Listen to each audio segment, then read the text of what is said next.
disappointment.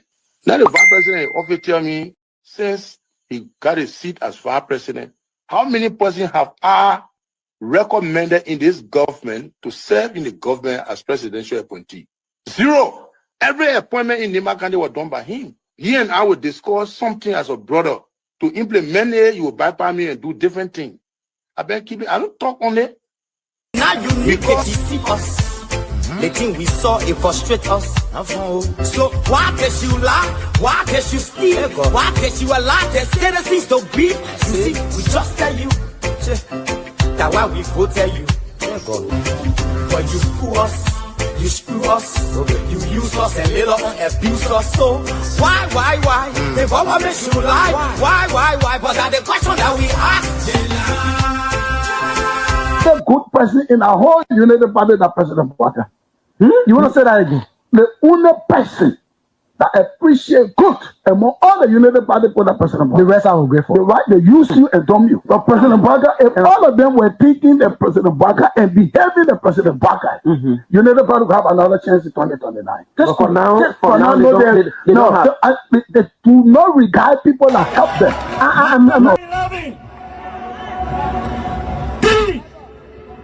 Of our soldiers were executed on this party ground. 2 at the back and 1 right at the headquarters. The man who shot and killed our people today is a darling boy in the Liberia National Police. They brought him back to shoot more guns. Get ready to shoot. Because we challenge the status quo appropriately. Come on, Liberia. Inform that the violence or any student because of their action, it will be the day the entire Garguah administration will cut down.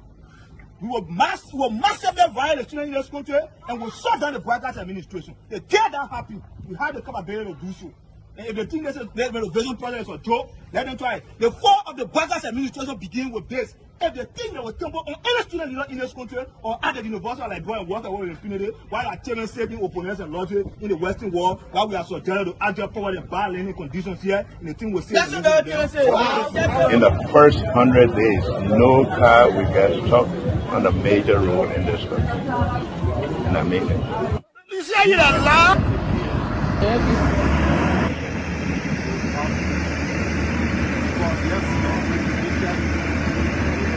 It's going down. First floor. There you have it. That led to decades of war still run deep. But so too does the longing for reconciliation. A reconciliation defined not by political bargaining or by an artificial balance of power by tribe, region, religion, or ethnicity, but by the equality of opportunity and a better future for all Liberians. Garguah can lie, the government, all the ministers in the government, they can lie. They don't put all hustle, they put a hustle, they lie. Everything they say, they never say the truth. Today, the supporters of His Excellency Joseph Garguah presents him as a poor man from Lofa, and I said that he will understand the plight of the poor people. Fellow Liberians, do not be fooled. First President Garguah is not poor like you, not even as me. As Vice President, his office received more money from the government budget than any other Vice President has received in Liberia's history. He has enjoyed some of the best and most lucrative government jobs. First of all, there's this, what I call sort of vicious lie about the fact that Mr. Pewee is gay or bring gay lifestyle to Liberia. It's complete bullshit. When people can accuse you of stealing people's money, when they can accuse you of being involved in the war, anything, people don't make up stuff. They don't make up shit. Excuse my language, right? So it's complete nonsense. I'm married, 8 Teresa, 2 children, 5 grandchildren. I believe in traditional family values, so it's complete bullshit, complete nonsense. Young man, vice president, young man that vice president, the major stole 500,000. I mean, Jamaica, the major went to, I forget that Jamaica, the majors went to Ghana, the fit, and they may bring it all company in the country. I mean, Kun, they can't reach yourself. Kun, man, you know, Kun, but I want to sophisticated, quiet, hardcore rule in Labro. But Labro, when 2029 come and pass, then you finally leave.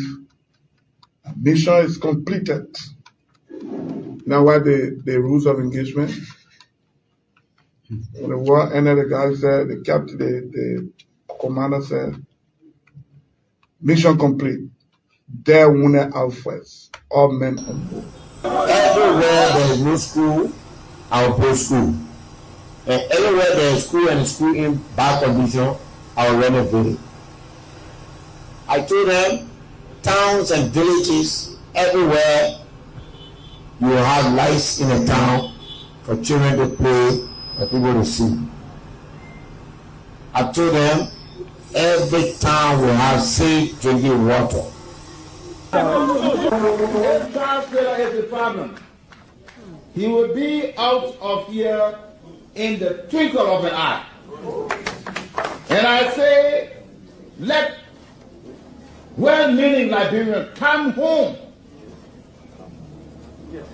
If we respect this constitution, a government formed in Accra is a violation of Article 1 of the Constitution. Let them come home. Let that government be formed in Monrovia. The government that capital road, small, then road, B road, all kinds of dollars. I think the reason Joseph Boakai will not do much because the old man, the papa is suffering. The papa loves the country, but he can't make it. The criminal there around him, they sophisticated than him. They are sophisticated criminals, so they can't make it. Your league Costa, God know how to pay people. It's just simple. Costa that accused everybody here but himself. Everybody, Joe, we join, we kill Joe, he killed Joseph Boakai. Boakai still living. Joe, when I go, no, you leave my brother. He made me senator. He almost made Joseph Boakai president until he screwed up. We gave God the glory. Yeah. Well, Boakai, when he screwed, he said, oh, we don't want to make sure we will fought for him to be reconciled with the president. And then the people who fought for him. Look, Yoli Costa, you come. And Costa on a podcast, he said, they don't been calling me. Okay. The time you were calling me for me to carry the president, Boakai, did I put it on radio? That immaturity to do what you're talking about. And I guarantee you, when we finish, there will not be a winner or the loser. Today, we all wear the jersey of Liberia. And the victory belongs to the people, to the peace, and to our democracy. As we begin to build upon the foundation of this new Liberia, I, George Seleke Kromah, the new president, will first give thanks and praises to the Almighty God for the blessing He has bestowed upon our country. And I say, my people, thank you, We elected 85 irresponsible men what happened to our country. We elected 85 irresponsible men to govern this country, not to be very irresponsible.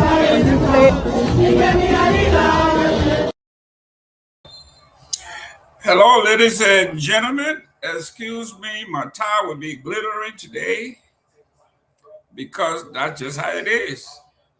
Sometimes you wear a tie or you wear something, all of a sudden, the white people say the tie doesn't look good with or on the screen. So my tie, my beautiful tie, may look like a little brick towel, like I'm from Firestone, and no problem. Maybe during the break, I'll go and change my necktie. But welcome to our Thursday edition of On Point. Today is 6/25/2026. That's June 26, June 25, 2026. It is 5:11 p.m. here, Eastern Time in South Florida. If you are in New York, Philadelphia on the East Coast, we are all in the same time zone. I am Jerome Gayman. I will be discussing some of the issues while our other panelists making their way from work. It's 5 o'clock. If you just got off work, you are driving home, you may not get home till 5:30, 6 o'clock. That's fine. Relax, tune in, and listen to the monologue.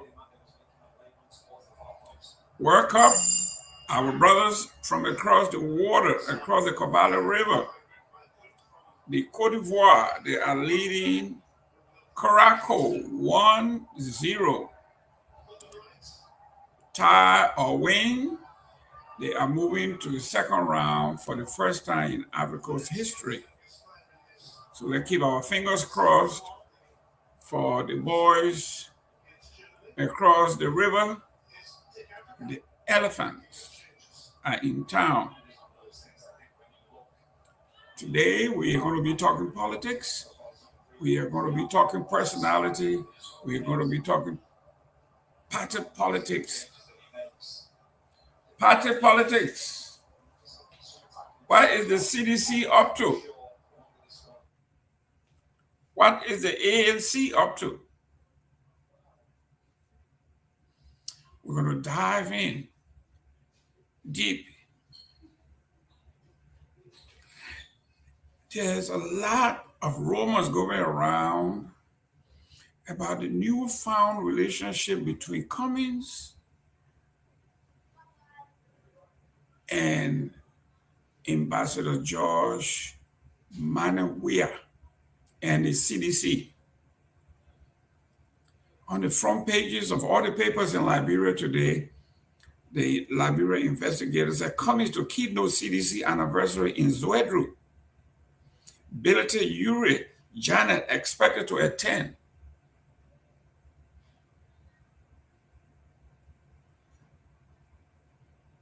Coming to keynote the CDC anniversary in Zwedru. And it looks like the opposition is beginning to cycle the wagon, or at least it looks that way.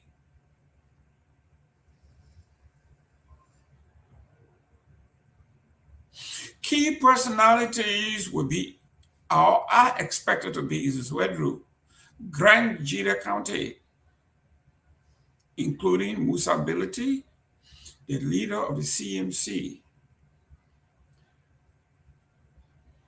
former leader of the Maritime, Bernardo Ure is going to be there or expected to be there. Former Associate Justice of the Supreme Court, Kabina Jenna, is expected to be there. So what is going on? Those of us who have been talking about the third lane, opposition coming together, is this the beginning?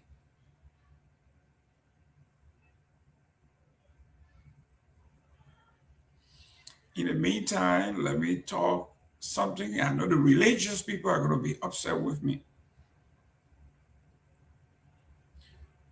I love my wife. It looks like I've been with her. We've been together forever.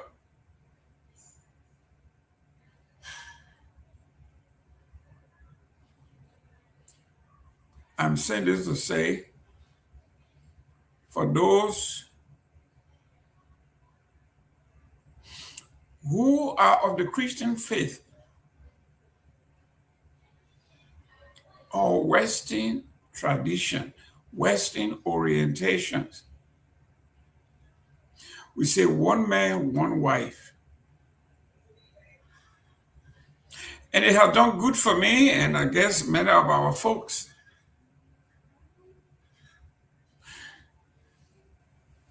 And they said, till death do us part. So I was reading the other day, I'm a preacher's son. But it has always bothered me. It's just one of those things that I just can't get my hand on. My finger, I can't just get it on. The scripture, I'm not sure which part, but it said Solomon was the wisest man on the planet. They said King Solomon was so wise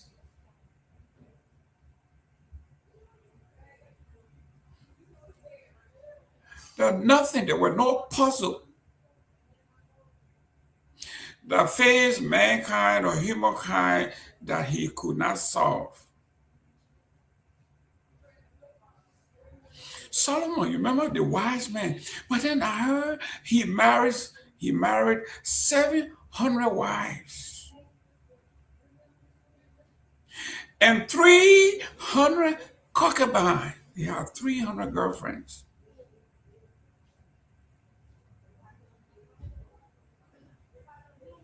So I wondered to myself, damn, I got one wife.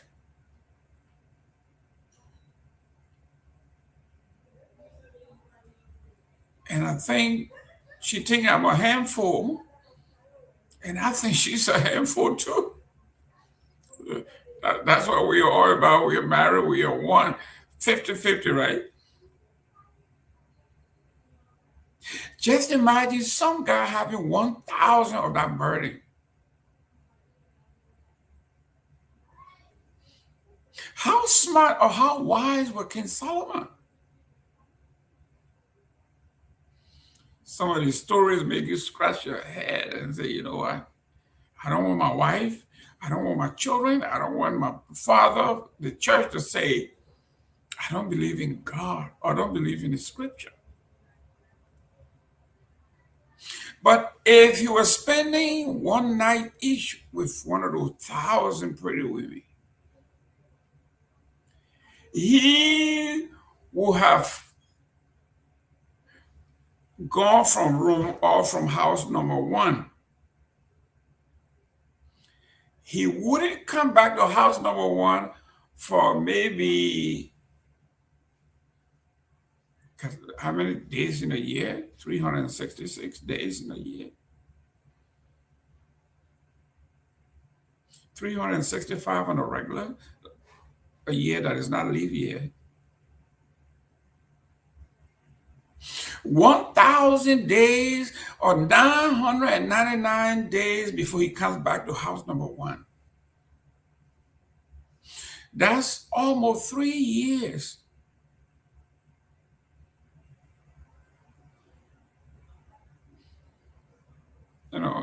So the question is, what kind of wife is that? You don't see her for maybe every 2.5 years, almost 3 years before you see her. You think she'll just be sitting there and waiting for you and won't complain?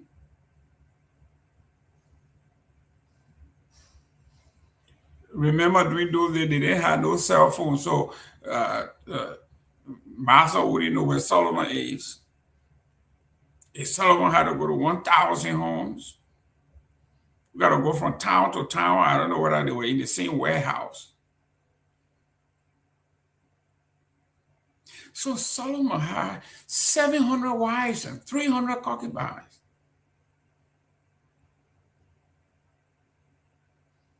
How wise was that?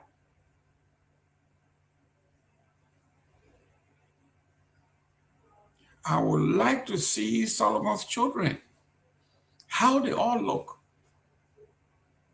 I know some were tall, some were short, some were light-skinned, some were dark-skinned, some had curly hair, some had straight hair, some had bald head.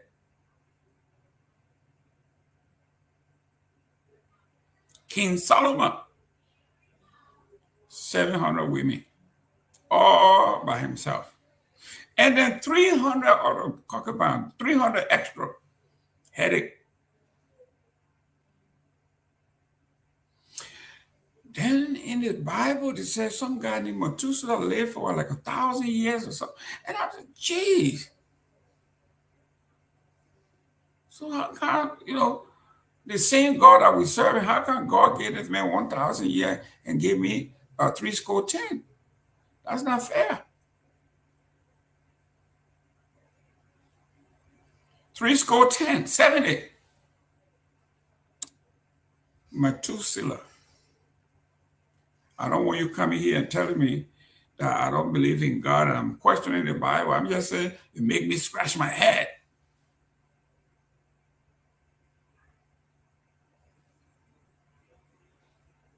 Then I have a friend. He's of the Islam faith. And we sit around and discuss some of these things. And I said, man, why are some of these things just crazy? Well, you cannot question God. You cannot question the good book. You cannot question the Quran. You cannot question the Bible. We walk by faith. And he told me, he said, Jerome, I just can't believe some of the stuff I'm reading in the Quran too. Said, some people say if you are a martyr, if you die on the battlefield if you blew yourself up, if you did all of those things, then you're gonna get 72 virgins when you get to heaven.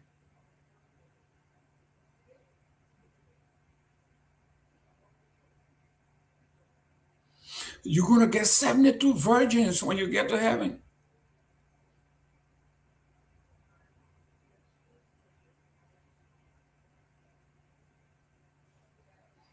So I told him, I said, well, maybe there is a factory in heaven that manufactures virgins every day.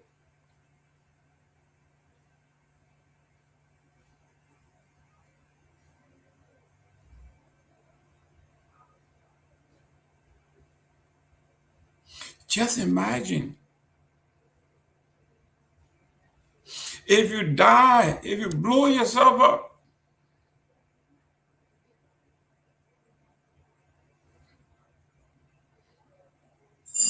down here, the Quran says you can marry up to 4 wives. But then they're telling you to go to heaven and you're going to get 72.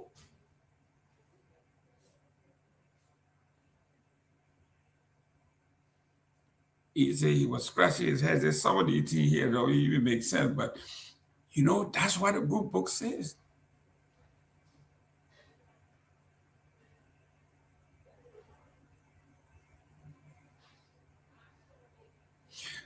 So some of these things, sometimes you sit and you don't want to think about it, because if you do, it will hurt your head, your nerve. You're going to have migraine headaches.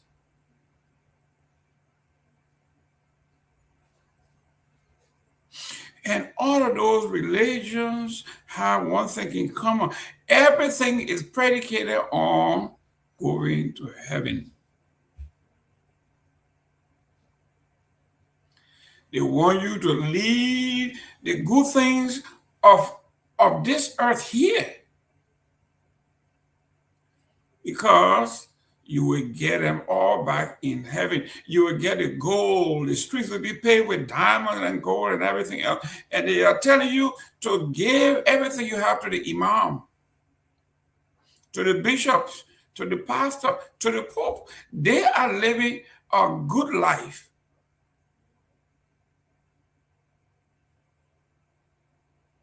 But you should give up everything.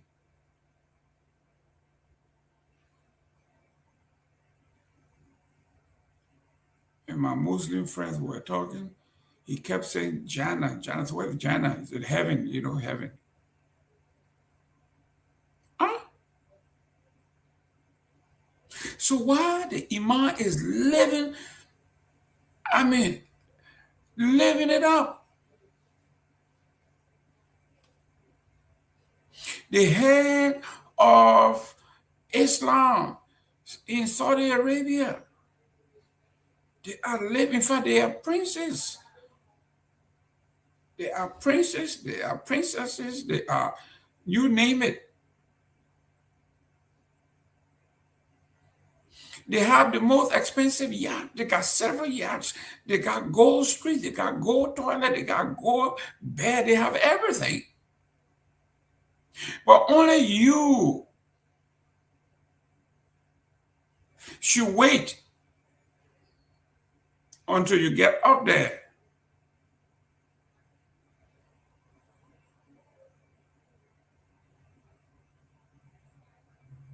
I remember when we were children, we would be in Sunday school and we'd sing this song, "You can have your diamond and gold, but give me Jesus."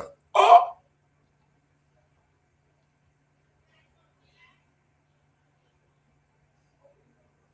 Because when I get to that pearly gate, my name is going to be called and I'm going to walk those streets of gold, even though I didn't have flip-flops over here. So sometimes you say,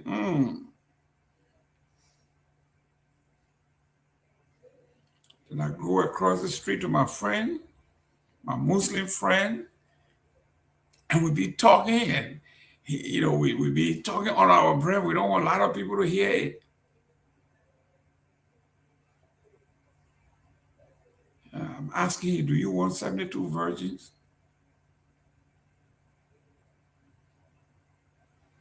You say, my friend, I'm like you. My wife here, she loves me. I love her. We're struggling to pay the bills and everything, send the kids to school and all that. I don't think I want to do that 72 times.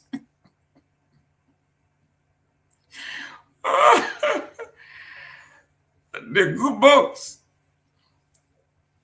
But that is your homework. You go home and think about it.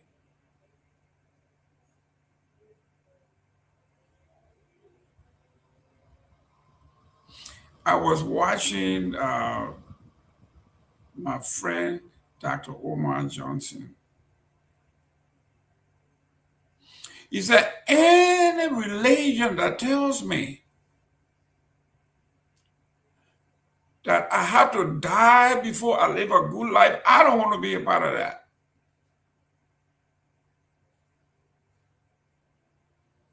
Omar is a Muslim. But he studied the Bible, the Quran, and the Torah.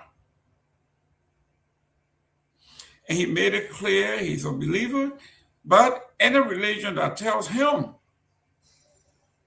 to postpone his gratification, his hard work, his life enjoyment before he goes to heaven, he said he does not want to be a part of that. And I agree with him. I want to live the good life if I could. Just like Prince Ben Sanvee, whatever his name is, in Saudi Arabia. Those guys in the Emirates, those guys in Iran, those guys in Iraq, those guys that are sitting on the oil well and they are living like fat cats.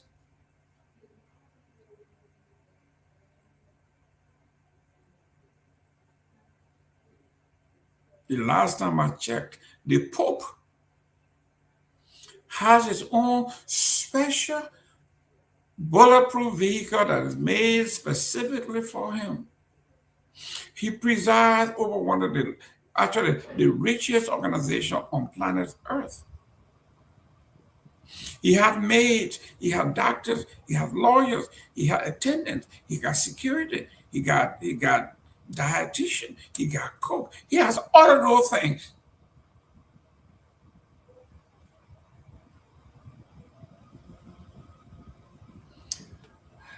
Just food for thought. So my boy Omar is saying, any religion that will tell me to live poor, give away everything I own,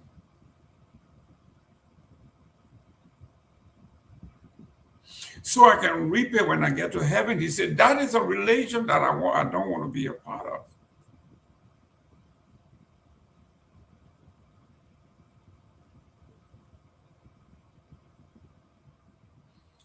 Spend all of my time going to school, spend all of my time working to amass a little decent living for me and my family, and you are telling me I should give it all up?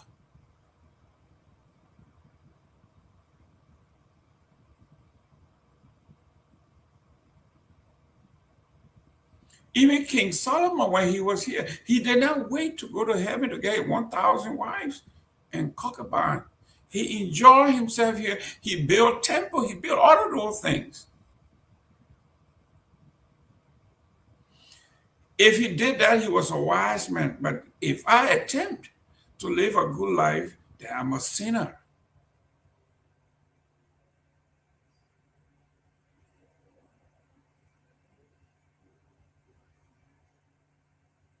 My Muslim brothers say a word that they use most often is vanity. All of this is vanity. You're going to leave it here. We agree, we know this.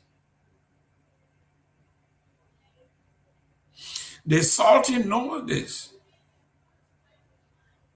The Prince of Saudi Arabia knows this. But yet he paid $100 million for a yacht.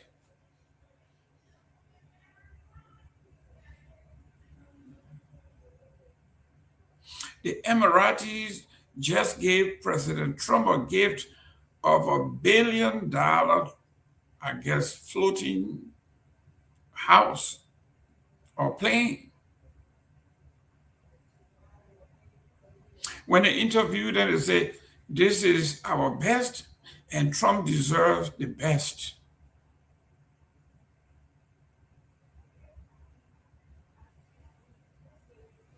So President Trump is living it up.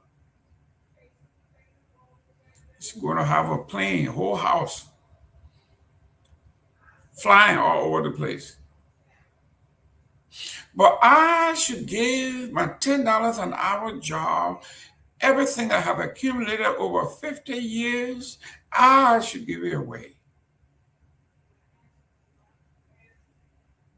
Sometimes these things make you scratch your head.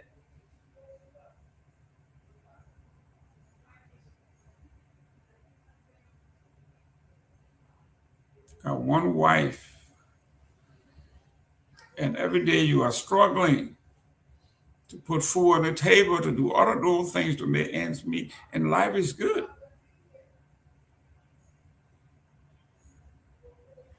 And then I'm going to get 700 wives and 300 girlfriends. That was not a wise thing for King Solomon to do. King Solomon, wherever you are, I want to see your children. I know you got a lot of help. That's why Solomon's children are tall, short, fat, skinny, curly hair, straight hair, blonde hair, brunette.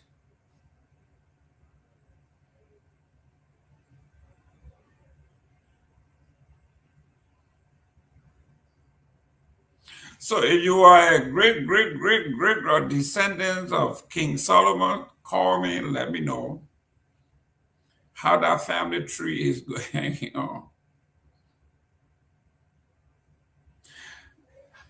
But let's go to some real issue, some really good issues here. We have the editorial from Front Page Africa today. We are reading it today, but it came out on the 24th. It said 20 million drug bust requires an independent probe. The probe should not be headed by the administration of President Joseph Yuma Boakai, because they themselves should be under the probe. So after several days of criticism over his Unity Party government's handling of the $19 million drug bust, President Joseph Boakai announced the suspension of Peter Malcolm King from his position as a member of the board of directors of the National Oil Company of Liberia, NOCOM, pending the outcome of the ongoing joint national security investigation into the seizure of the drugs.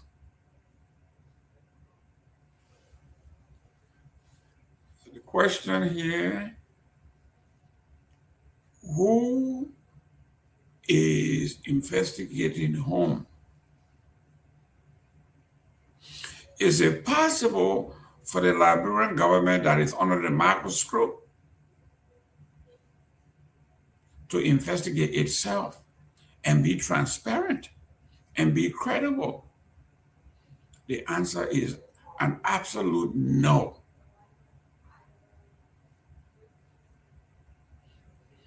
So what the editorial is saying is everybody within this administration has been held or have been rumored to have been part and parcel of this drug deal. So how then can they be investigating this matter? We are determined that this drug thing is not going to go away. They are hoping that within a week or two, we're going to move on to something else. Nobody is willing to admit that the U.S. government has allegedly summoned the Liberian government to Washington, D.C. In so doing, the Justice Minister is here. The security advisor, the National Security Advisor to the President, Kofi Woods, is also here. And what are they doing? They are pretending as though they are here on vacation. They are taking fake pictures. They're trying to fool you that everything is okay.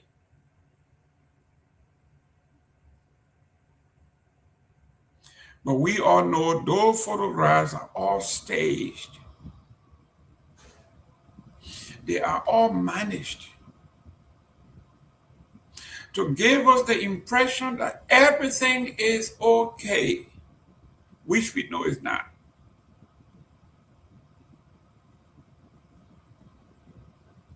Who is investigating whom?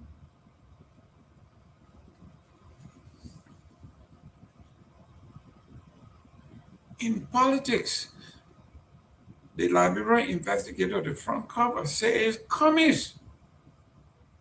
Alexander Comey is to keynote the CDC anniversary in Zwedru. The CMC leader, Bility Uri, former associate Janet, are expected to be in attendance.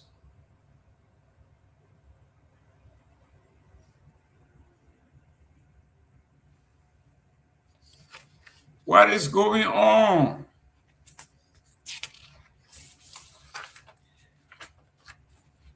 A few years ago, Cummings was walking around with a red card. He used to walk around with a red card for Ambassador Myean and his administration.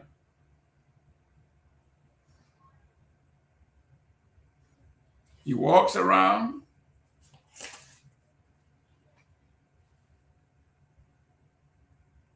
giving CDC red card.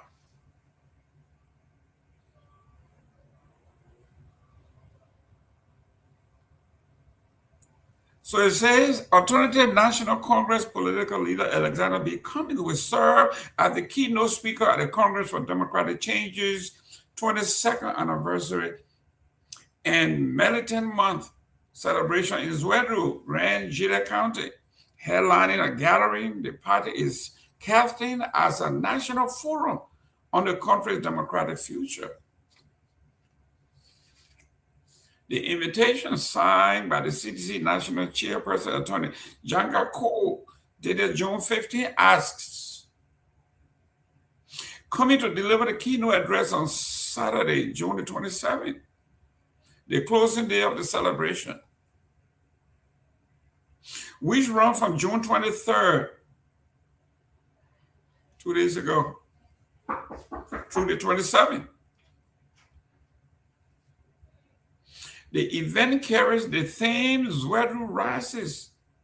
2029 victory is the final destination.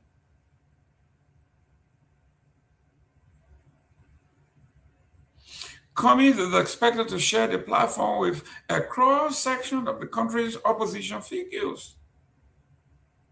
Citizens Movement for Change political leader Musa Hassan Bility, Councillor Kabina Jana, a businessman and a politician, and Benoda Yuri are among the opposition leaders expected to attend alongside legislators, former public officials, civil society organizations, and traditional authorities.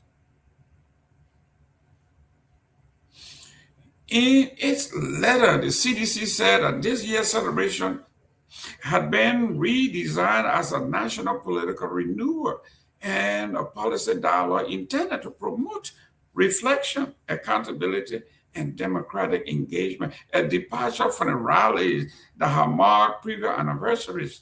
The party said the program will bring together political leaders, members of the diplomatic and international communities, youth and women's leaders, and democratic stakeholders from across the nation.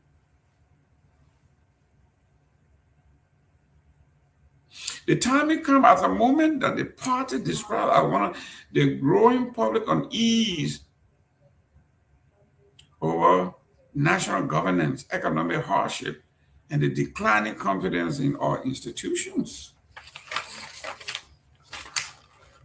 The CDC asserts that Liberia is at a critical crossroad demanding urgent, honest dialogue and decisive engagement from all democratic forces.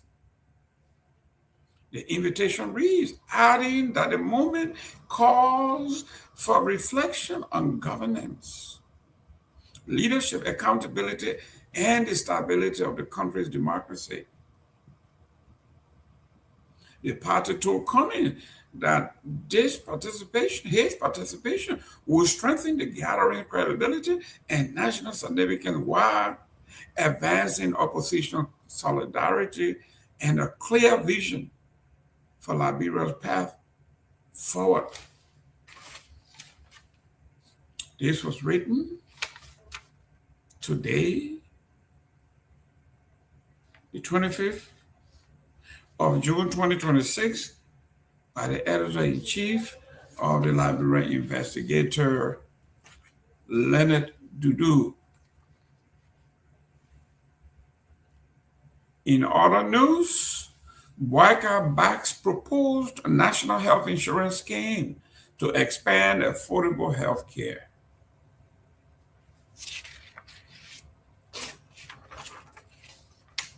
We are reading also Liberia has taken a significant step forward towards establishing a national healthcare insurance system after the Ministry of Health submitted a landmark health financing bill to President Joseph Yuma Boyka Sr., proposing the creation of the Liberian Health Equity Fund. President Joseph Yuma Boyka proposing the creation of the Liberian Health Equity Fund, LHEF, to improve healthcare access, lower out-of-pocket medical costs, and promote national health coverage across the globe.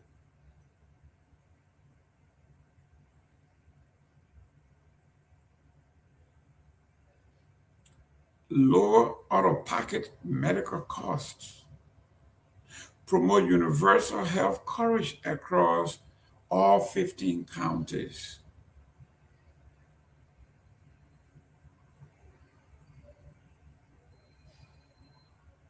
Across all 15 counties. The proposed legislation, which also seeks to establish the Health Equity Authority of Liberia, is designed to create a sustainable health financing mechanism that improves healthcare delivery, promotes equitable access to medical services, and shields vulnerable households from catastrophic health costs. Health officials described the initiative as one of the most ambitious healthcare financing reform proposed in Liberia in recent years and key components of the health and sanitation pillar of the government arrest agenda for inclusive development.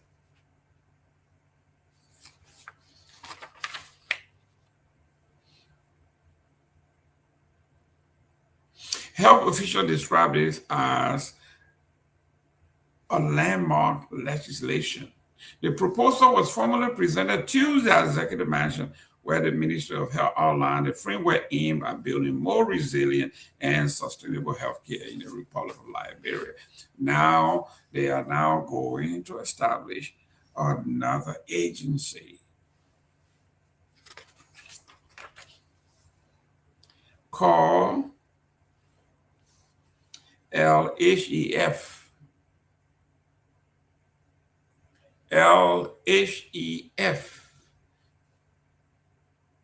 Liberia Health Equity Fund.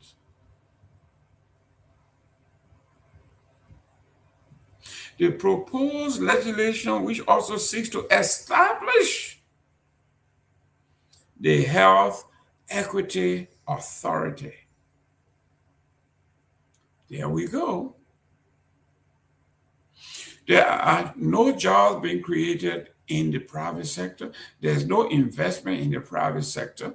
So I guess the only way to do that, the only way to create jobs is to establish these organizations, these agencies, and they too will be staffed by unity partisans of all shapes, sizes, and colors.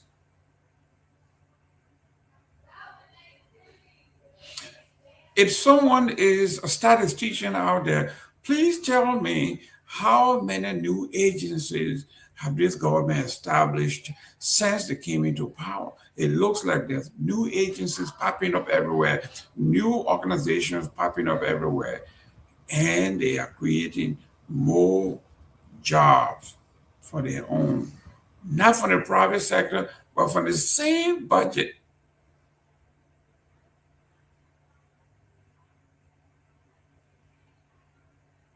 The same little budget we've been talking about.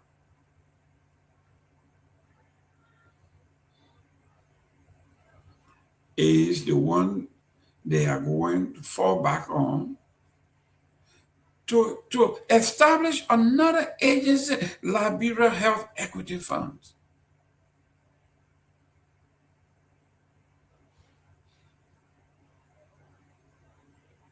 And that Health Equity Fund is going to hire more people. There are no corporations coming. The private sector is dying. So they are trying to compensate. Every time you turn around, there is a new government agency being established to be funded by the government. The little piece of pie.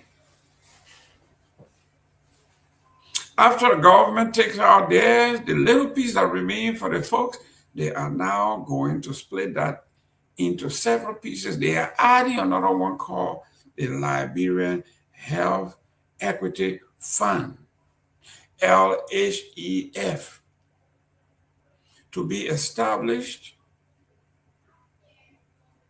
And their job will be to give or find money to give universal health care in all 15 counties to all Liberians.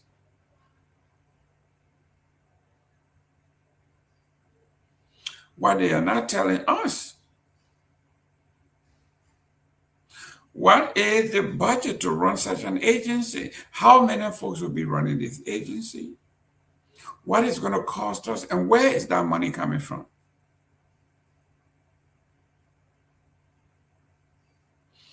You have a Ministry of Health already. Why not the Ministry of Health taking on the responsibility of ensuring that all Liberians have health care?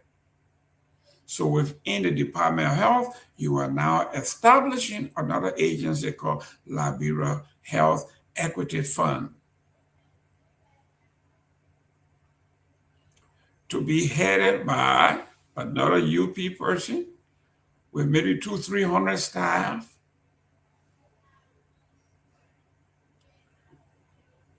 Liberia Health Equity Fund. For those of you who are looking forward to government creating jobs through the private sector, you are greatly disappointed, and I understand.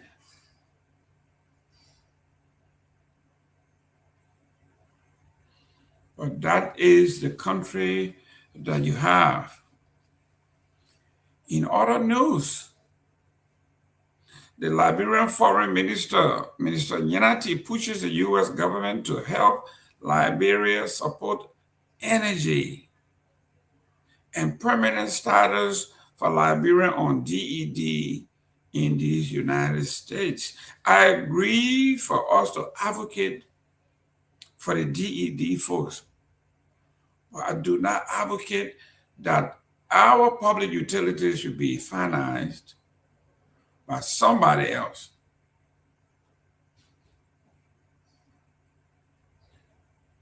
Our electricity, everything that has to do with power. Why should we ask other international partners to do this?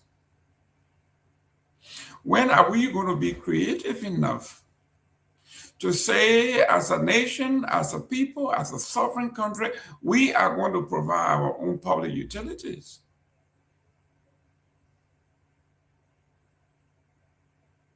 What happens is President Trump agrees to give you electricity, and he leaves office, and another person comes, and the other person doesn't want to carry out that particular project or proposal.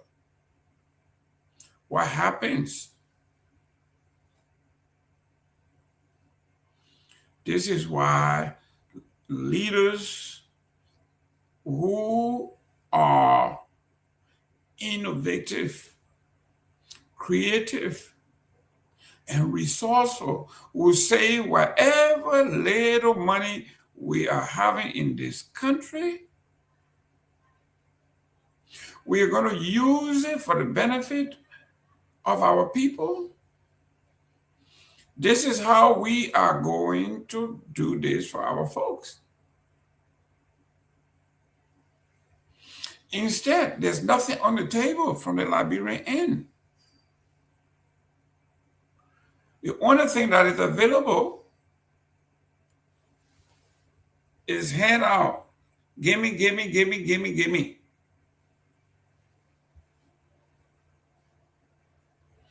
Gimme, gimme, gimme, gimme. Beggars. We are a nation of beggars.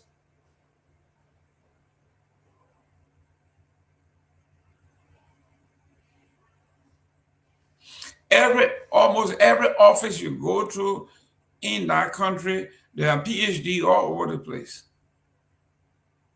PhDs all over the place. What are they doing with those PhDs? Are supposed to be geared towards research and development and intellectual property. Zero. Zero. But they sit around, apply for a job that should go to regular folks, and they say, I have a PhD.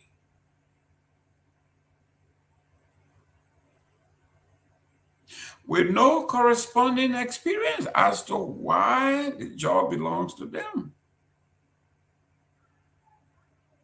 On the other hand, Madam Secretary of State, I agree with you that the American government should have a second thought. Pity our folks, give our folks who are on DED, give them permanent statuses.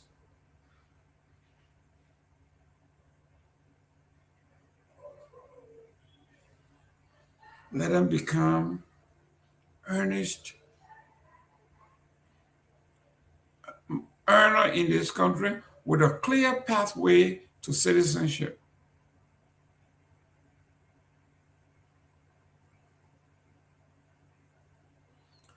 Let them go from DED.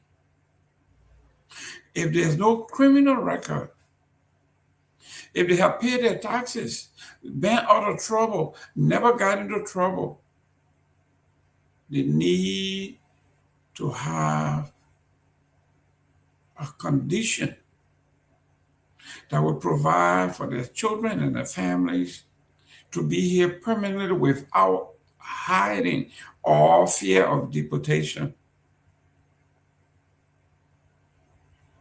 So I think the foreign minister got that piece right.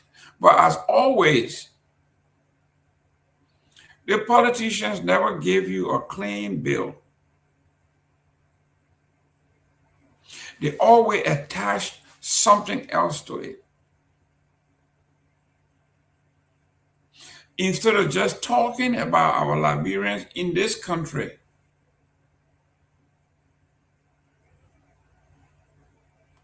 that have done well,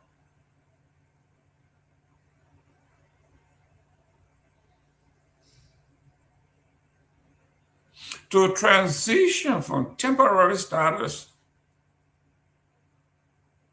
to permanent residency, you attached the Liberia electrical grid to it. At least make those separate issues.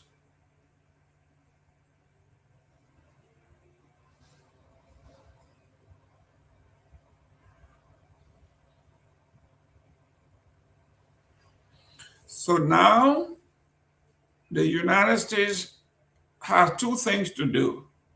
They can either do both or they can do either. Or they could do nada.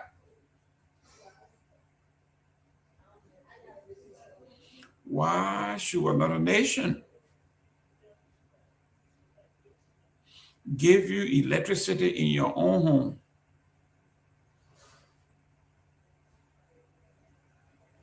Why should we put light in your house when you are using your own money to do pleasure? To travel around the world for absolutely nothing. You are giving folks who live in their own home up to $2,000 for housing allowance annually. I mean monthly, $2,000 per month. That's between $20,000 and $24,000 a lawmaker. I know my math is not good, so I have to do it here. Let me calculate this. That's $24,000. You multiply that by what, 73? 103 together. You see? $2.5 million.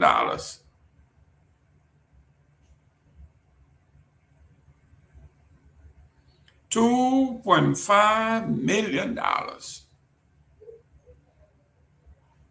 going to those guys and girls living in their own homes,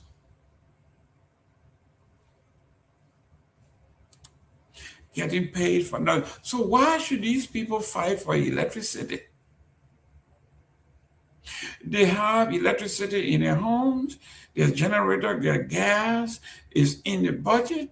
Then they give themselves $24,000 a year for living in their own homes.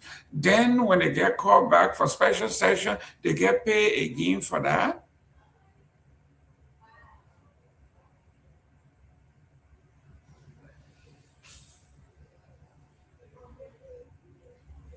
I hope the journalists on the ground are asking the communists of the world, the weirds of the world, what are you going to do about $2.5 million going for housing allowance for folks who are living in their homes?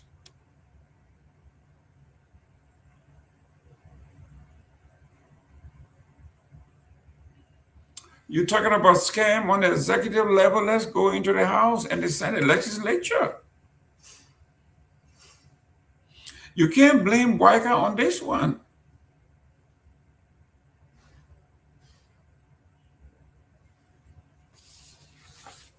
That's the Liberia you have. In other development, this one is written by Jerome Gayman, editor from East Africa. It says, Liberia government on fire over slow pace of the $19 million drug probe, despite major revelation. Why no arrest yet? Why names have not been elevated from people of interest to suspects?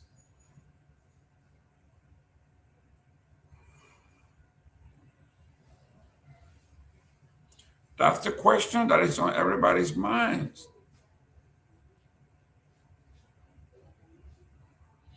That's the question on all minds in Liberia, on every soul that you talk to. This is what they are talking about. Why have these people been held? Are people of interest for weeks? And nobody has been elevated for person of interest to suspect. It says the Liberian government is facing mounting criticism over what many citizens, activists, and public commentators describe as the slow pace of the investigation into the $19 million drug bust and cocaine seizure at Rabat International Airport, despite series of revelations made by persons of interest. Critics argue that the investigators have obtained enough information to begin making arrests, while authorities insist that due process and operational secrecy are necessary to ensure a successful prosecution. Among the most vocal critics is activist and political commentator Martin Colley, who has publicly questioned why no arrests have been made more than 2 weeks after the June 8th seizure.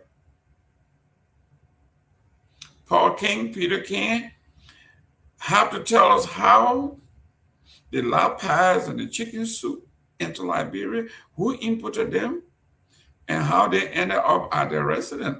Colley wrote on his social media page. If it were an ordinary person,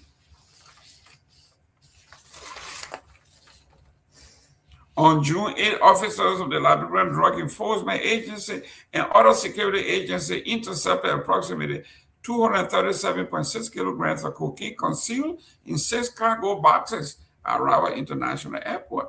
Authorities said the drugs, consisting of 198 compressed packages, were allegedly being prepared for export to Europe and Brussels airline cargo shipment.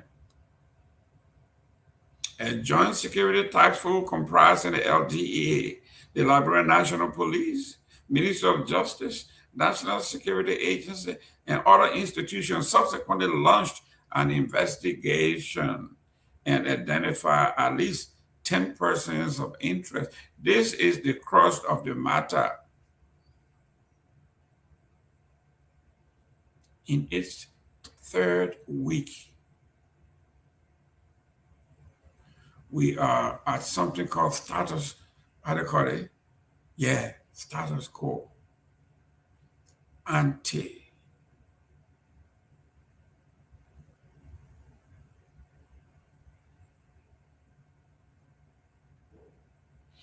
We are exactly where we were before June 5th, on the ground, doing business as usual.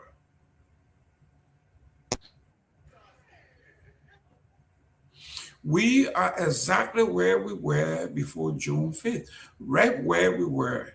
When you were, when I was in high school, when we were going to Gala Day or going to Flag Day, or we going to these important days, you would be drilling, and then they would tell you, as you were. Then you stop, I mean, come to attention as you were. Today, we are right where we started from.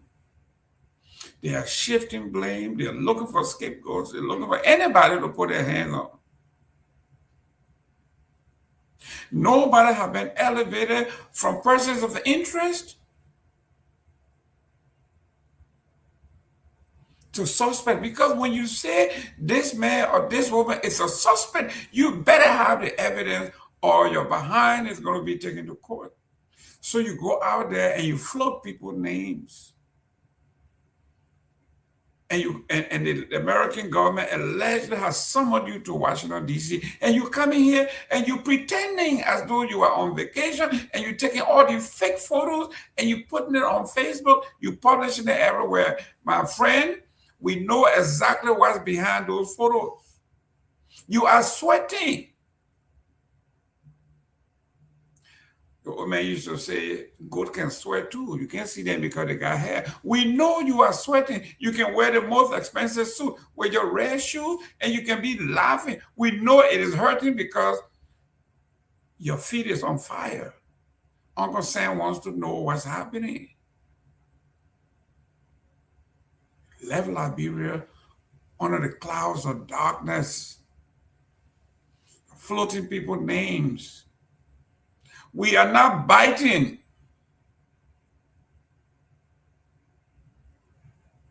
And we will not let it go. Let me welcome the chief himself, Chief Tomalin. Just welcome to the show. Thank you so much, Liberia's leading talk show host, the Honorable Jerome Gayman. Let's do it. Leading talk show. Sarah, thank you for sharing the show. Sarah Dopoh, I'm going to share the show.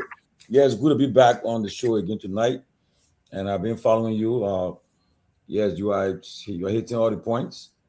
It is just surprising that this government is yet to make any move in this ongoing drug case. But again, I'm surprised at the legislature trying to shut down a company, a company that have an agreement of the Liberian government.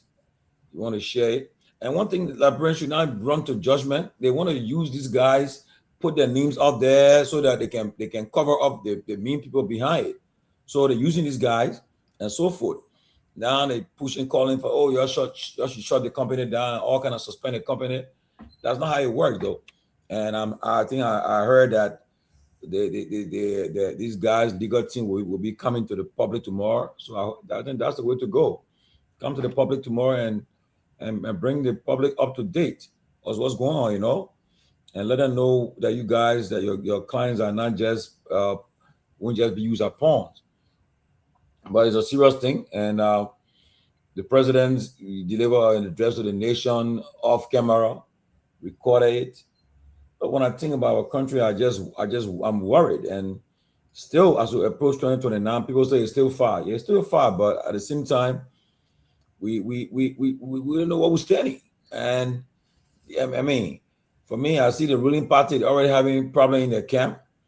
You see and that probably going to get worse. They're gonna get worse. There are folks in the ruling party. They are divided. The ones who came on board, they want to see the party. They want to see anybody can come take over the party. And right now, the vice president is on fire right now, and they believe that he may take over. So they are not happy with that. So and then too, You got the story of the party, the man that women pay. He got the scars to show what he have done for UP. That guy have gone through a lot. And the way he's portrayed, he's being treated, I don't think it's fair. So, and the last thing, Mr. Gayman, Prince Johnson is dead. And if anybody think the election will be the same way when Prince Johnson when he was alive, it's a mistake. So you cannot just come and say, oh, Nima will be for one party will dominate Nima. Not like before.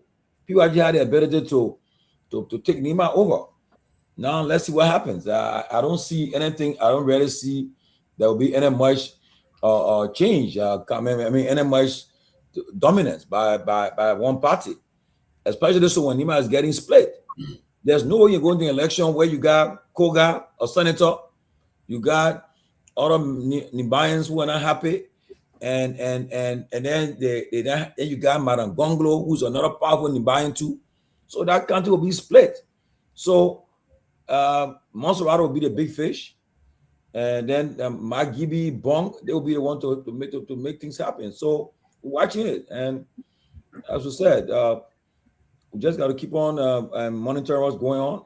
I don't know what happened to CMC. Their momentum have gone down. I don't know what happened.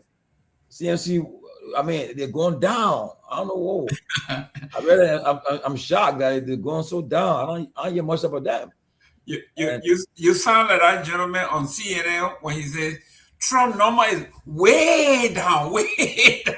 Yeah, and so we again, but look, Mr. Gayman, Mr. Nagbe, good to see you. But we've been following this political thing since '85, and I tell people every election is different, every cycle is different, and the way what happened in 2005 will be different from 2011. 2017 was different, 23 was different, and 2029 will be different. So a lot going to happen. Look, before 2029, you will see people that are part of this ruling party today. They will split. They will leave the party. They will join other party. People that are opposition will come and join the ruling party. So it will be a lot of cross-competing. Nothing will happen. There will be somebody will be dissatisfied. They will fire people, and they will get mad, and they will go on the other side. And at the end of the day, we'll see new things happening come 2027, 28, 29. So we just pray for long life and good health, and we'll see what happens. But as far as I'm concerned, I just want Liberia to have a renaissance, change. Liberia move forward because we are way, way behind. I'm telling you, we are far, far behind. We ain't going nowhere. I'm telling you. And we think we're going somewhere. No, we're still behind. It's a sad thing. It's sad. Well, let me welcome the chief himself. Audit the legislature, www.cmcliberia.com. Honorable J. Victor Nagbe, welcome to the show. Thank you, Mr. Gayman. It's good to be with you. Mr. Tomalin Judge, it's good to see you. And the ghost, Mr. Sylvester Pewee, whatever you're doing in the back, it's good to see you. Happy Thursday. Here we say happy Friday Eve. So it's good to be here. It's a beautiful day. So much is happening. Liberian politics, is getting interesting. I think the strategists that will be employed are being set up, and I think that party that will discover the right strategy, I think is going to be guaranteed the mansion. And so, I hear my brother is saying CMC is going down. Way down. Yeah, way down. I believe that is what he said. I can understand that. He's a CDC sympathizer, so I give him that. But I can tell you this. Look, we are going to change. We are already changing the way politics are done. There you go. We Chief, I'm not going to sit here and brag and boast, but we are not going to be in the politics of crowd. We are crunching the numbers. We are following the analytics.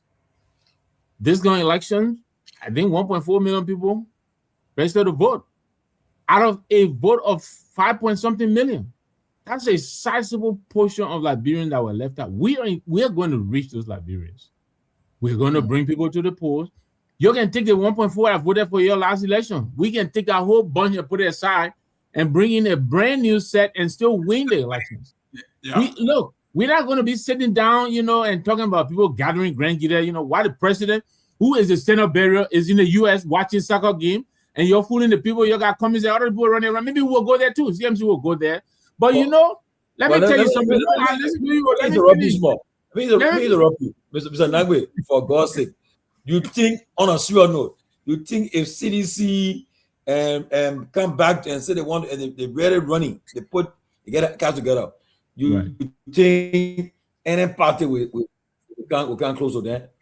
And I was your party on a serious note. If I didn't have the receipt to prove it, I would say yes. But what they usually Nagbe and Cemetery do when they came, didn't they tell us to shut up like this? Because of the same arrogance that they are displaying now, that kind of certainty that you got it all made for you is a mistake.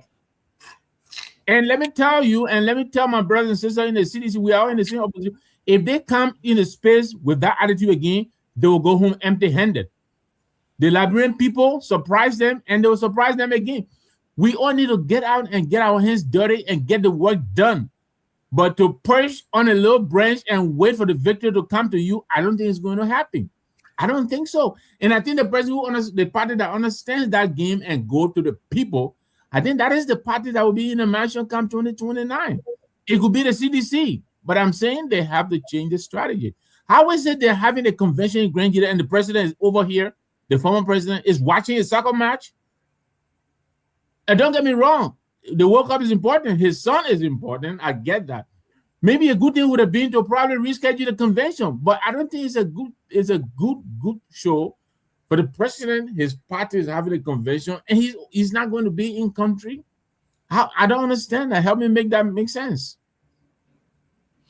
Well, I got to talk to now. The honorable CDC, we are. Hang on, Jerome. Let me talk to my friend Sarah here. I wish you would come and say. 1 minute. I was waiting for the introduction. Your man Tomalin says CDC is going, CMC is going way down, Sarah. Maybe you didn't hear that. CDC is not my target, but notwithstanding, CMC is not your target either. You can't expect me to say that you dump on CMC all the time and expect me to fall in line because we're in the same opposition camp. No, that's not the way it works. So you tell me, Nyenwolo Tomalin George, not to come on here and tell me about CMC that he doesn't know anything about and expect me to sit there and put my hands and say, yeah, you're right. No, I would tell him what I know about the CMC, and then I would tell him also what I feel about the CDC. But Sarah, it's good to hear from you. Come back. We're in 2026. Look, and on a serious note, by 2027, we want to see movements, okay? Want to see movement. I want to see serious party. Look, I heard we got for some political parties. Look, and that the problem is they are the joke, because some of them they know they will go nowhere, but they will come and say they get political party 40 in the numbers. But we want to see seriousness. If I see the likes of Gongloe, Simeon Freeman, Moneybar, Cummings, George Weah, Musa Belete, Bernard Ure. Once see these 7 guys, and then with Mr. Gongloe, people, when I see them seriously say they're having meetings, they're having discussion, they can start it from a technical team, appoint technical team to start. Now, the principals should meet, though. Put technical teams together, 2027, they start having building confidence in each other. At least every week, they meet and compare notes and see what your strength, the person's strength is. See. But you can't wait till 2029. Then we start seeing them doing it. No, you see, right now, every election cycle different. And now, Mr. Gayman, Mr. Nagbe, you saw what happened. This boy called Zoran Madani, even though I know he won't take on he and this guy, the Oman and Sanders, they won't take what the Democratic Party. Yeah, but it's not going to happen all over the country. Because for instance, you cannot say you just and shut Israel down. No, you should be clear. Say, look, we want to see Israel and the Israeli and the Palestinians living side by side. They have the right to the independence. They have the right. I can't position you and take. But don't say you want shut Israel down. No, it's not possible. So the same thing. Yes, these parties should stop talking. You shouldn't wait. If you really pissed off what's happening in the country, honestly, don't say you take it alone. Okay, start preparing now. Having this confidence meeting by next year. You'll get up. Put your technical team together. You'll start meeting on a different level. Start meeting. For that, as you're meeting, you're building confidence. You'll see what's happening. Then at least. But now, Mr. Cummings is going to talk to the CDC and Grand G there. Other people attacking him for what? What are they attacking the man for? That crying committee to go talk to CDC and Grand G there? No. That's part of the confidence. You talk about the building confidence. Okay? That's a good thing. Maybe tomorrow, they're having program. They will invite Musa Bede to speak to another program too. Ben Mr. Ure, Mr. Gongloe. These are things they have a big confidence. I don't think they should be going after each other in that manner and forward. No. Because we want to see Liberia move forward. But for me right now, I'm where I'm just down in the sense that I'm not hopeless, but I just praying that we need that intervention because right now Liberia not going nowhere. I don't see her moving anywhere. Chief, let me.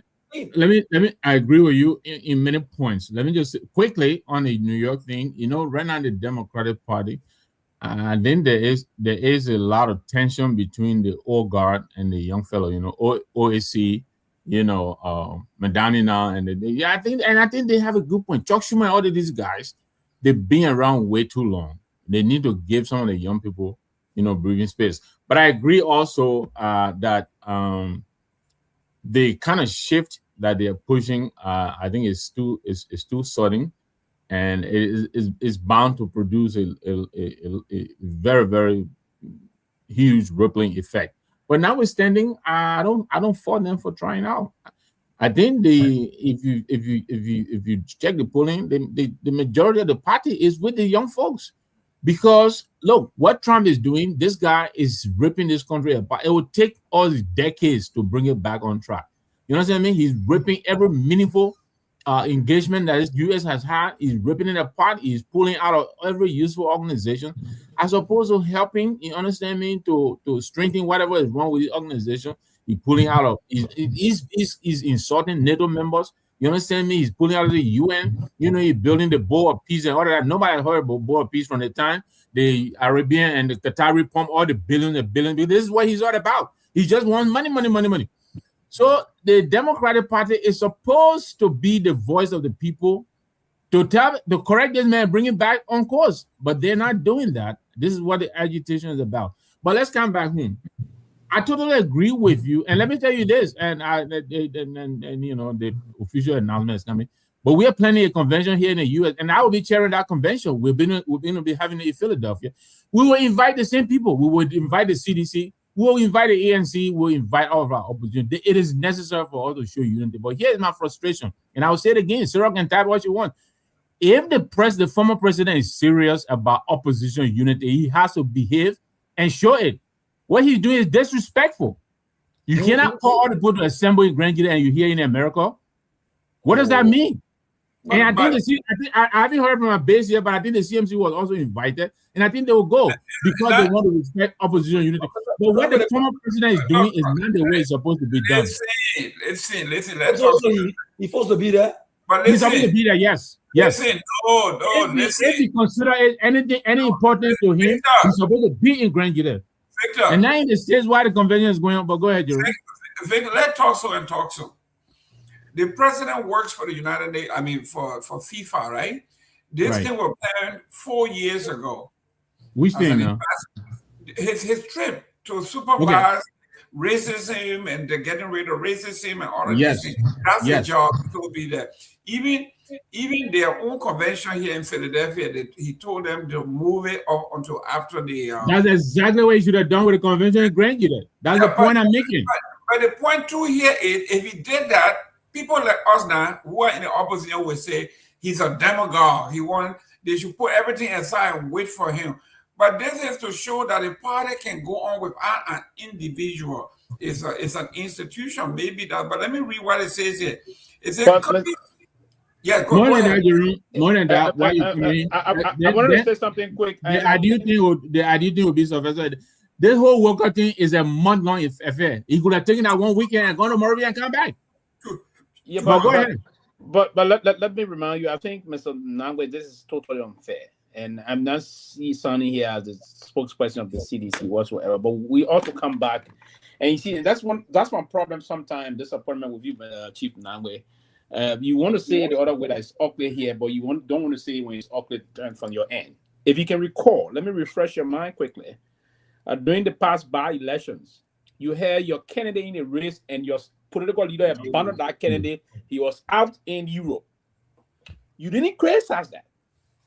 Your political leader did not attend that one. People criticize him even for that. You know the rest of the story. You know the rest of the story. Then you want to come and attack the CDC political leader that, he abandoned. And this is something that he planned.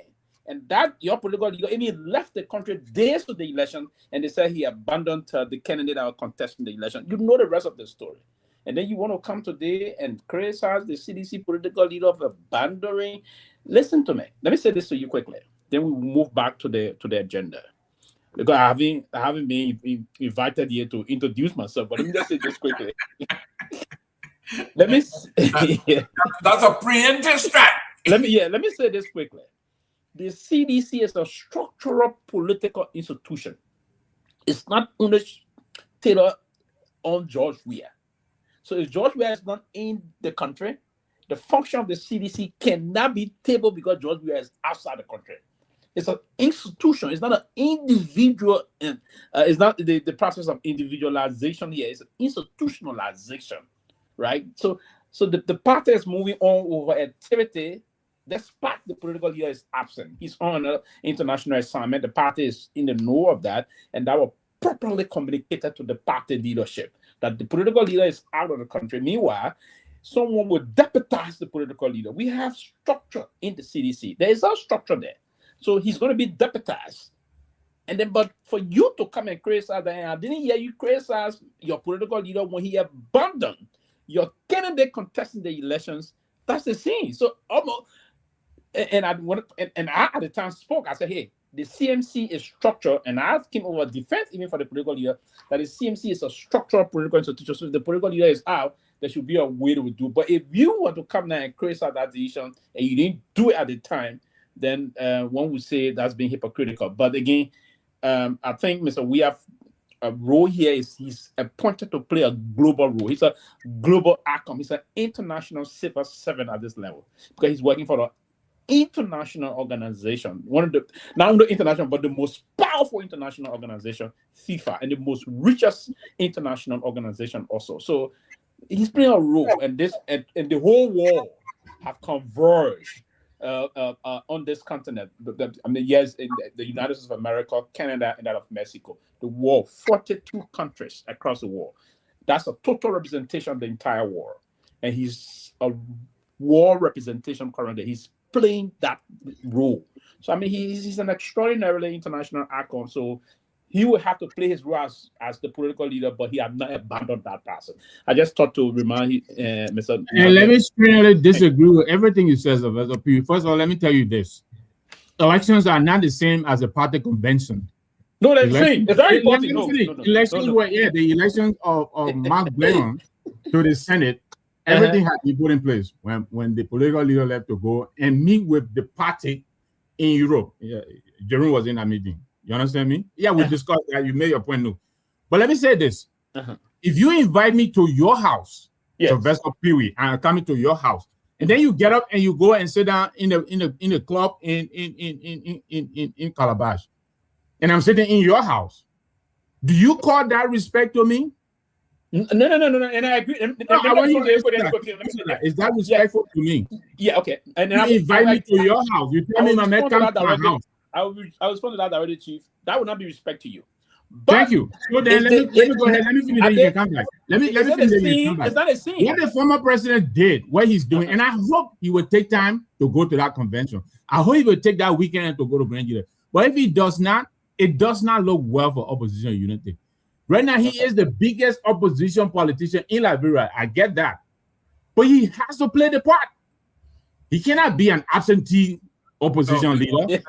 I'm being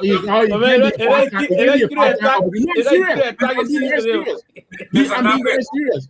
If my party agrees, to go, I will not oppose let me it. let Barry come in, please. No, I don't think he's an absentee opposition leader. There is a part-time leader. He's a part-time political leader. Mr. Pewee, Victor Nagbe, you and I on the same team, but I think this one you got it all wrong. Thank you. Tell me how. Totally wrong. If the president had moved if the former president had moved this convention, we would be here talking that we try to demagogue him. He's a demagogue. He's not there. The party can't move. The party can't do anything without him. This shows a lot of leadership. When we talk about delegation in management, right? Where you can delegate, you got people who are capable. And let me read this. It comes to keynote CDC anniversary in Zwedu. Bility Uri Jenna expected to attend. That is a good start. We've been saying the same. I said that he's not there. What? But it doesn't matter. The organization, Joe. I don't think that way. I disagree with the both. He's being deputized. He's being deputized. The invitation did not come from George, but it came from the CDC. Yeah, he's deputized there. Someone is deputizing him, Mr. Nagbe. The invitation came from the CDC. Someone is deputizing him. It didn't come from George. We have not invited anybody, so he doesn't have to be there. The party is inviting these people. The party has to be there. But he's inviting his colleagues. He's inviting political leaders of other institutions. He is not inviting them. The party is inviting these people. Oh, come on, Jerome. Come on. Who is the political leader of the CDC? If the CDC invite you, who is inviting you? George Manaway is inviting you. Don't come bog me down here with semantics. I disagree. No. We can move on to other issues, but I would disagree with the two of you strenuously. I think the president respect opposition unity, he will be in Grand. The letter came from the chair, from the institution, signed by the chairman of the party, Mr. Janga Ko. What else do you want them to do? The president will not be back in the country till August because the FIFA World Cup ends in July. Then he has the CDC USA that is closer to him. He will attend that, then go back to Liberia. You expect him now. Let's be fair now. Okay? I think this is a great move for the CDC. But Mr. Nagbe, Mr. Gayman, brother? It is a great move. I don't disagree. Can I just ask this question, please? Yeah. Then after you've been filing also. I don't know the rest of the story, but did this convention, the planning committee came out with did we see an itinerary of the convention far before the schedule of the former president? I haven't seen it. I don't even know that it's usually invited. The reason why I'm saying this, if for instance, and why I disagree with Mr. Nagbe on certain issues, I just clarify, I just highlight it. I just wanted to know before Mr. Weir, because I knew that when they were appointed him some months ago, or I think it was last year when they appointed last year. Yeah, that was some months ago because it was last year when they appointed him on this special FIFA thing. And then I just wanted to know if the planning committee, because this is something of the planning committee of the convention of the CDC, also knew that he had this assignment this July to around August. Yeah. Because if the planning committee, and let's be very frank here also and say this thing, if the planning committee is inviting other political leaders, and then your own political leader is not there, it's not there. It's not a good sign. But because listen, that is the point I'm making. For the protocol issue, what we're talking about, the order of precedence, because you inviting other political leader, your own political leader is not there. It's not there. That in diplomacy, that's not a good ranking. On a serious note, that's why I just wanted to know how they went about planning. I know they have a structure, or was it coincidental? Did they just come as a pressing time that they wouldn't change it? But then they already out, then they press it, because sometimes leaders can be pressed with time and they do some readjustment of the schedule. No, but Pewee, in terms of the itinerary, what did the itinerary say relative to the planning of that committee, that convention's linking to this FIFA assignment? Yeah, but listen to this. They said the invitation. This is not a convention. This is a celebration of a birthday. It's like a birthday, right? That's the CDC 22nd anniversary, and it's not a convention. No, it's not a convention. Oh, it's the 20th, the 22nd anniversary. Right. Okay. I got you. Okay. So, I mean, So they said this is not going to be a convention style celebration. This is a place where people speak, and they will have a think tank where people come to bring ideas and talk about issues. So let's, as much as we want to be critical, you got to be fair. We got to be fair to the food. This is well planned. This is a celebration. This is their 22nd anniversary, and they are bringing like-minded people together. They will be talking, and they will be hanging here, we say. So for you to say... So the president is not going to be there. The other political leader will hang out with the little kids. Why he the B-boy is somewhere else. But Mr. Nagbe, to be fair... That's what it is. That's what it is. To be fair, the stand-up of CDC, he has other... First of all, don't forget, he's a member of FIFA, and FIFA having this thing, they all have to be there too, number one. Number two, that's the party gets structured, man. They have the national leadership there, so I don't think... I mean, and he understands. I'm sure he extended his regrets to Mr. Cummings and all the leaders who were invited of his absence. I think it should be a big deal and so forth. And now a national convention or so forth, anniversary, he got more anniversary to attend, so let's move on, man. Like Mr. Gayman, let's go to your show and let's go to your agenda, because Mr. Nagbe went to I get testing with CNC Small. Let's move on. But I will say this: if it comes up in our meeting, I will make my position clear. I don't think Musa and George Weah are not on the same level, to the point where George Weah will be having something in Grand Gita. He's sitting in America, and Musa will go and sit down in Grand Gita to do what? I don't understand that. I don't understand. I mean, let's be fair to him too now. I don't. Let's be fair. He has all of the CDC National Convention in America. You were invited. He the keynote. If you want a keynote, the guests there too. So I don't think it's fair. Mr. Cummings understand. Musa understand. That's what the guy structured for. The understand. I can tell you for a fact. All right, I agree with you. Let's move on. Let's move on. No, we don't just want to move on. We got to make it clear. We got to be fair. Listen, I would tell Honorable Musa Ability, this is an hour of think tank. Whatever you think we should be doing as an opposition to begin the process, go and make your presence known. Let's begin the process. Tomalin has been talking about this for months and months, that we cannot wait for 2028 to start brainstorming. So this thing is not about personality, it's not about Georgia, it's about the country. So look, you know who is the most impressive person here in this group, Tomalin? Kabina Janet, who had a beef with CDC, has agreed that the importance of the Republic of Liberia required that everybody come together no matter what. And he has agreed to grace the occasion to get his 1 cent in there. That is a man of integrity, George. Anybody who has beef of that magnitude to say, you know what, I'm going to put my personal beef aside with CDC. I'm going to, even though they impeached and removed me from the Supreme Court, but I'm going to go there because of Liberia. Liberia needs us. That is what we should be talking about, Tomalin. You are muted. Nobody happy right now, and you see what happening right now, and you're going to see a lot of moving pieces in the next couple of months. You see what's happening, and if the ruling party is not careful, their action will force opposition to come together by force. Let me be frank.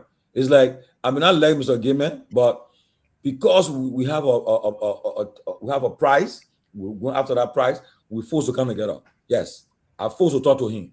Yes, I see what happened, and I think that's why they're gearing towards. And I want to see a united opposition. And I told somebody today from the UP, I said, there's no way if opposition come together with one accord, you guys cannot stand them. So you gotta be careful. I said, you're already getting fractured, you're divided, things are happening, and it's not going well for y'all. But Mr. Gayman, let's go to your Yes.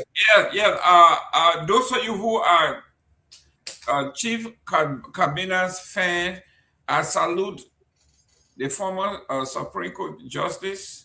I think it shows patriotism. It shows maturity in the room.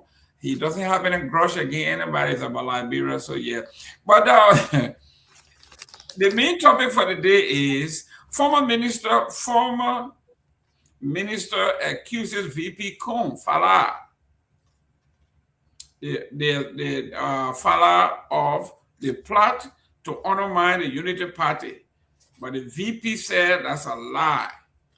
The former minister accuses, you know who the former minister is? We are talking about Mr. Pewee. He says, you got to keep your eye on Fala and Kun. They have a plot to take over the political party called Unity Party, and they are now becoming the big boys, Big Boy 1 and Big Boy 2. What I say is that the border is peaceful, it's calm. People are going about their businesses. It is far separate from saying the border crisis with Guinea has been resolved. Are people fighting war at the border? Jerome Pierre, Minister of Information, clarified border-related information.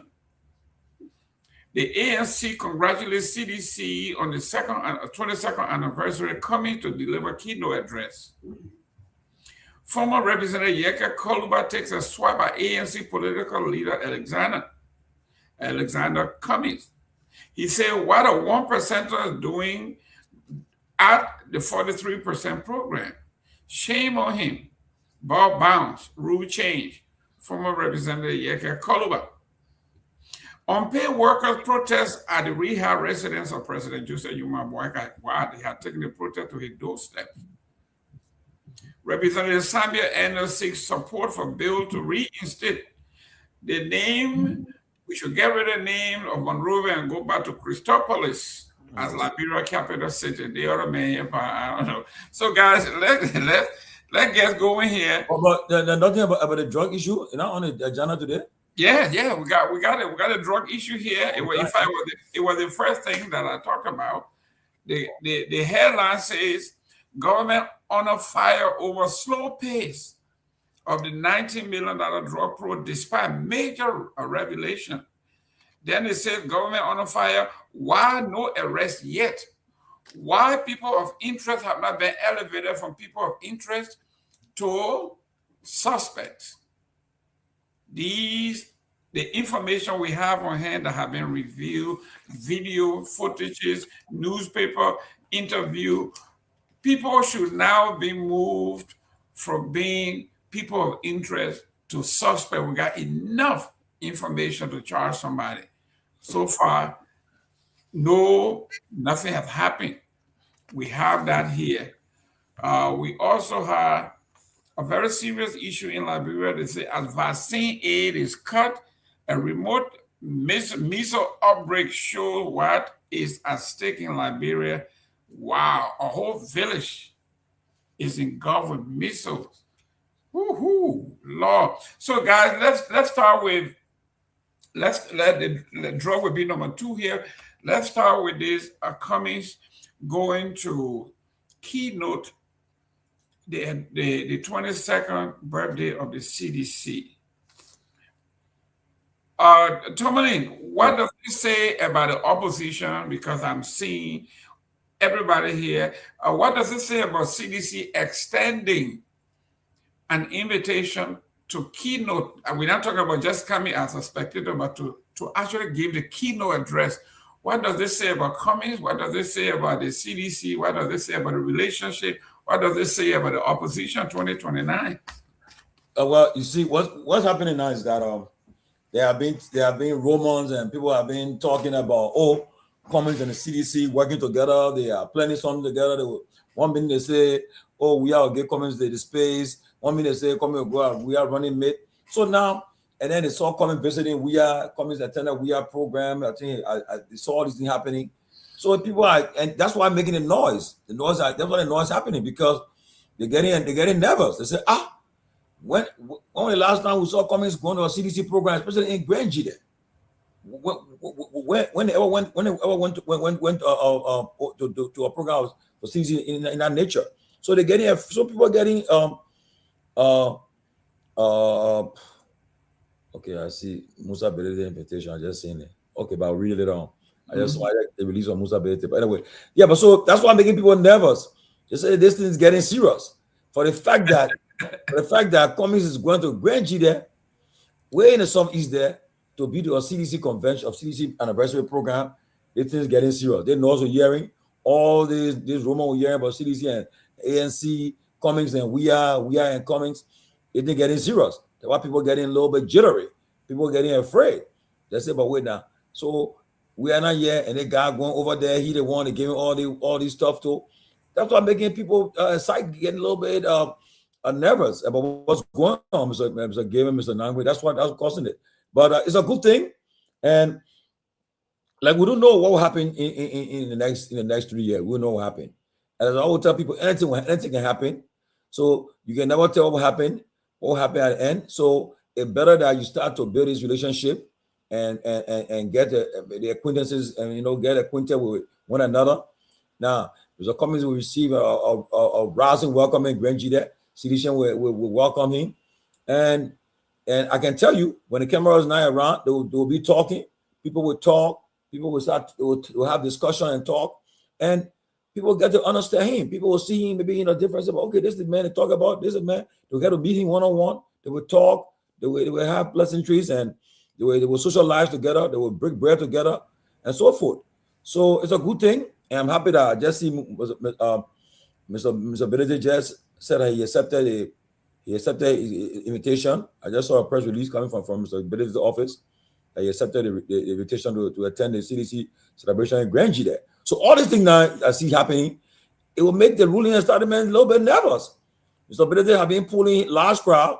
He one of the fastest growing political party, and people are saying that Belete going to, Cummings going to, and so forth. So people are nervous, and that's why you see all the noise coming about. But it's a good idea, and I'm happy that they accepted the invitation to be part of the Myean Opposition Party anniversary program. So I think it's a good thing, Mr. Gayman. Pewee, are you there? Or you talk about so boring. Victor, I think we still got about 4 years, right? 3.5 years to go. I think it's a good thing that, in fact, if you were in Liberia, the VP,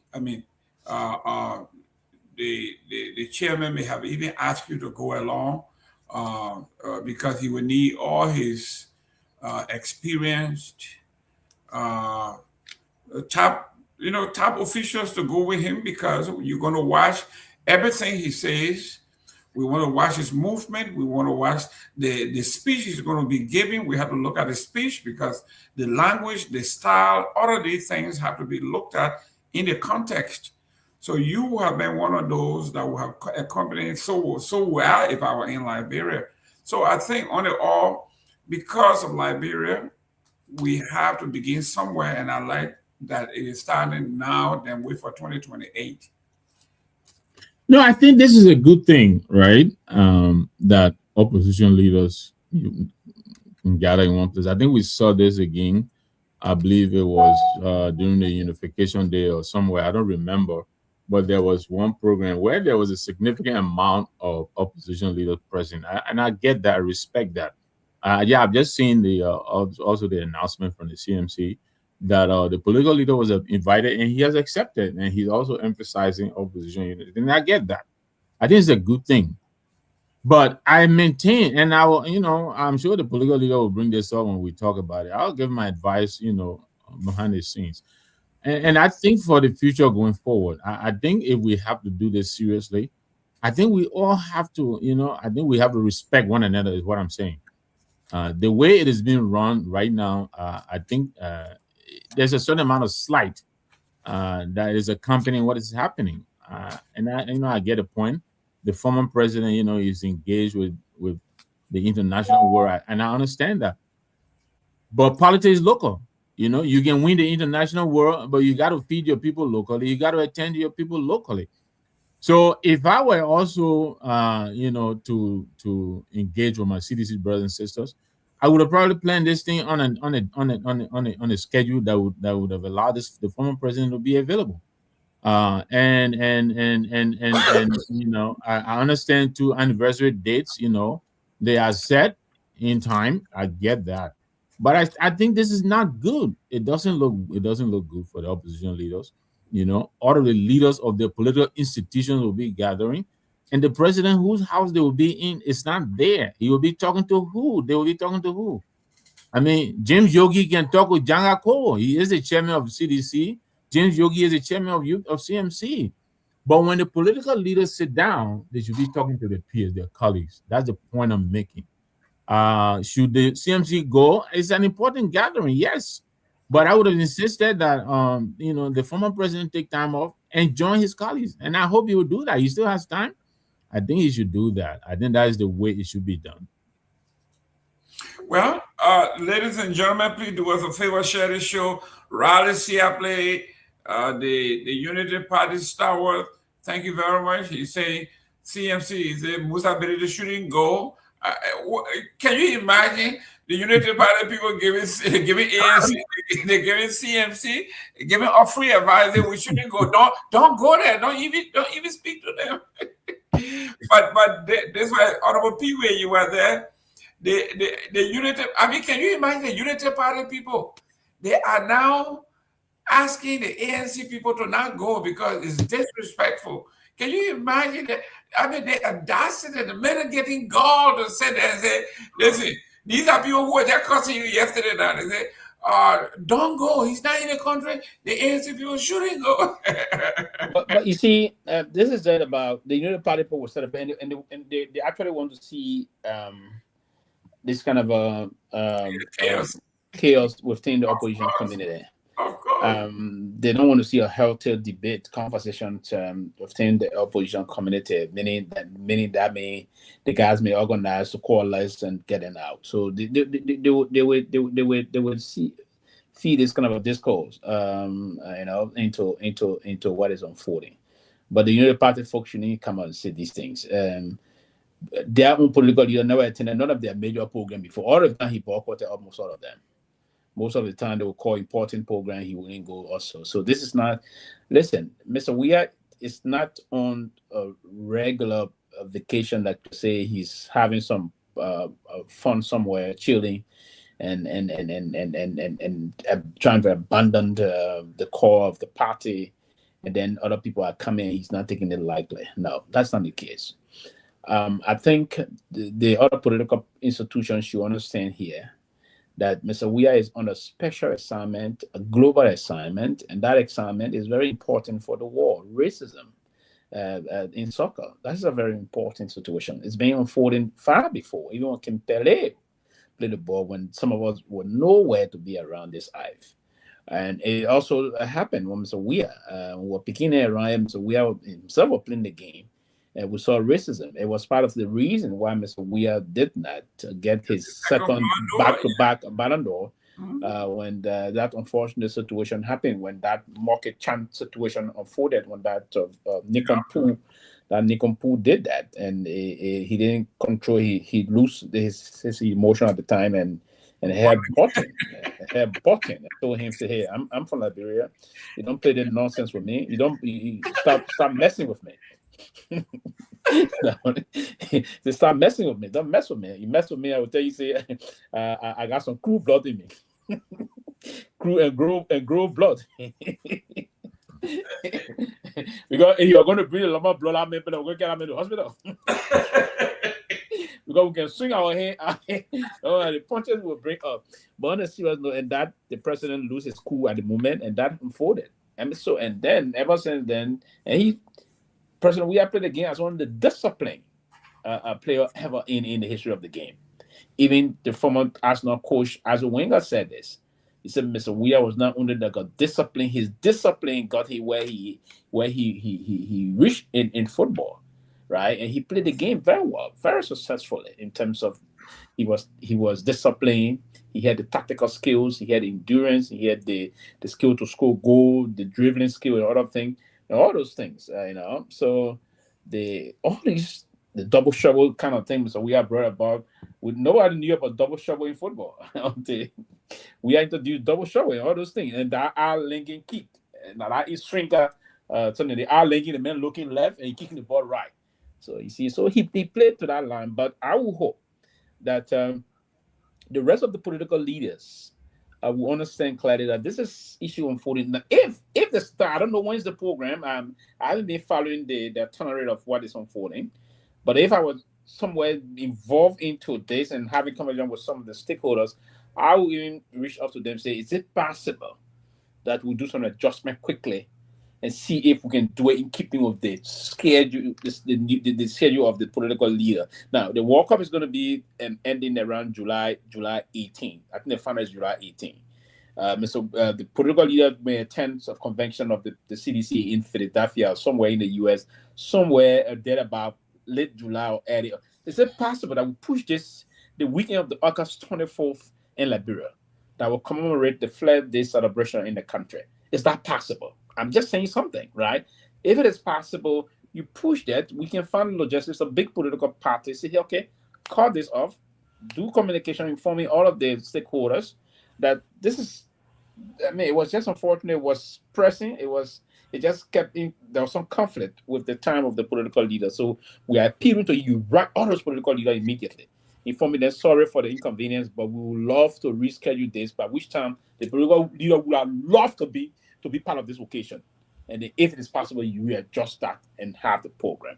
The reason I'm emphasizing this is it is important. If you want to get this ruling establishment out of power, and this party that's in power now, they're not prepared easily to let go. So you need a concerted effort where the political party will coalesce behind a particular institution or have a kind of a conversation of the waiting. The conversation of the waiting first, and then you can get into this kind of a conversation and then do something. But if not, then I mean, you have to move on with the program and just do. And then I will expect him now to personally use his leadership ability as a leader and take the form and talk to each of those political leaders individually and extending his the unfortunate situation that is coincided with his tax schedule and telling them of this and that. I mean, that's it. That's the other way of doing it. You introduce the soft kind of a politics in this. Call them personally, have conversation. Oh man, it's unfortunate I wouldn't be part of this occasion, but it's just what I will make it up to you guys. We'll have to meet upon my return to the country soon. I will have to convene an immediate emergency kind of a meeting so we can have a meeting of the mind and refresh on some things. You can do that somewhere important in the country, or you can call a meeting to how to call it, Jamaica, the Jamaica resort. You are a former president. The folks going to respect you. They're going to come over. You're doing this for to have initiate this kind of a conversation moving forward. We're not going to. The people in the opposition are not going to. The ruling party is not going to wait for you to do these things. They're going to work to disintegrate the opposition. On a serious note, they're going to work to disintegrate the opposition. So we all have to collectively do these things as we want to move on. So, Mr. Nagbe, I somehow agree with you that thank you very much, Sylvester. It should be done in a kind of a way, because it is meant to unite the opposition forces, and you don't want to allow the ruling establishment second guessing your activities and other thing and trying to how to call it discord among the opposition political community. So let me. I totally agree with you on what you're saying, and that is what I was suggesting. And Jerome knows about what I'm about to say. We were planning to have a convention here in September, but when we look at scheduling out of that, we had to move it back. We have to move it back to accommodate. You understand me? Changes in schedule. This is the point I'm making.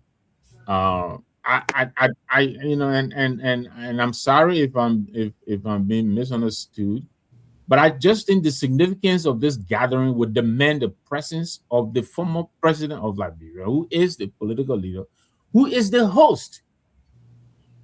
How can you be inviting people to your house and you're not there? To me, it doesn't add up. It's all I'm saying.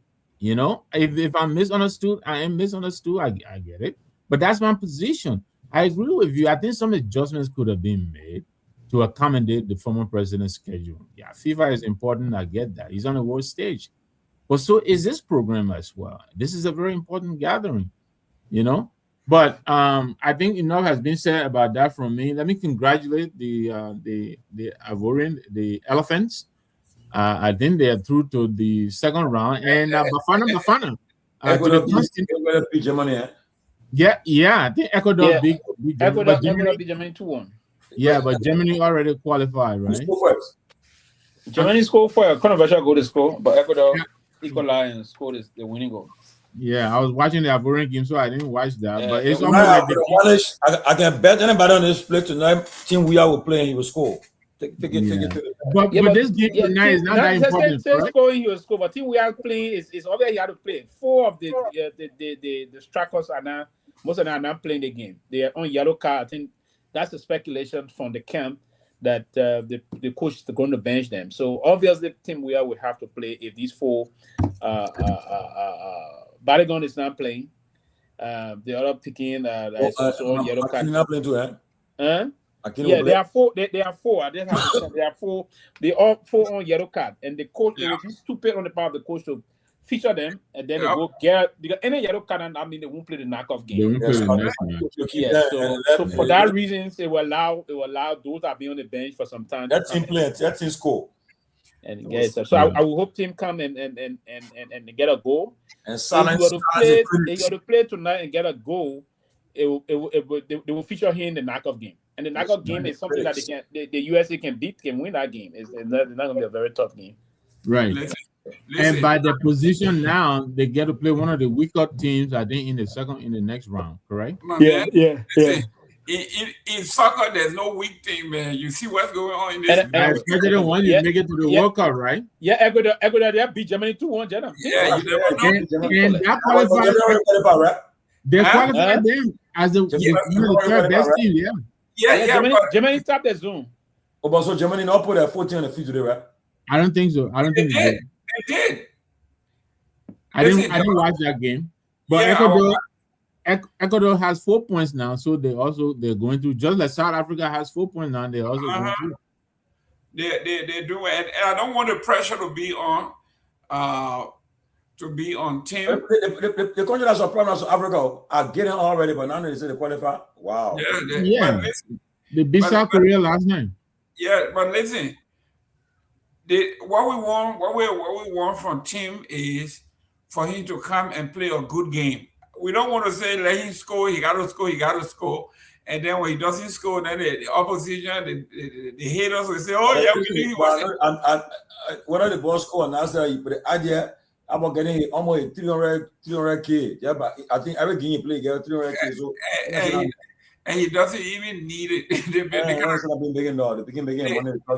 The kind of contract you saw him in the New Balance video, the commercial with him and politics and all those. These kids are living their best lives, and they're having a good time. Yeah, you said that in like, bro, you even got light in your own house. You got electricity. You talking about man, we're making millions of dollars. I mean, I don't know what's wrong with the folks.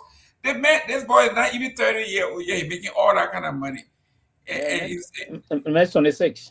Yeah, 26 years old, making all that kind of money and getting the fame. And then you sitting down in your mosquito den over there, you worry about him.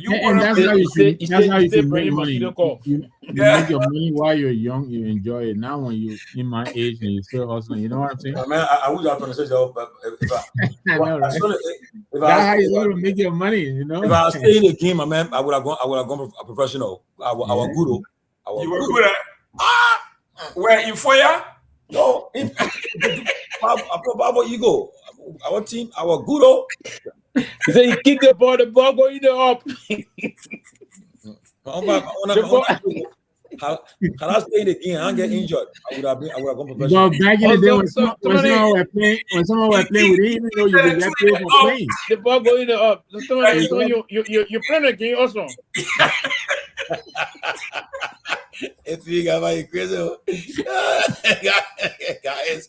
And I will let no, I didn't know you play the game. You asking me? Yeah. Did I tell you?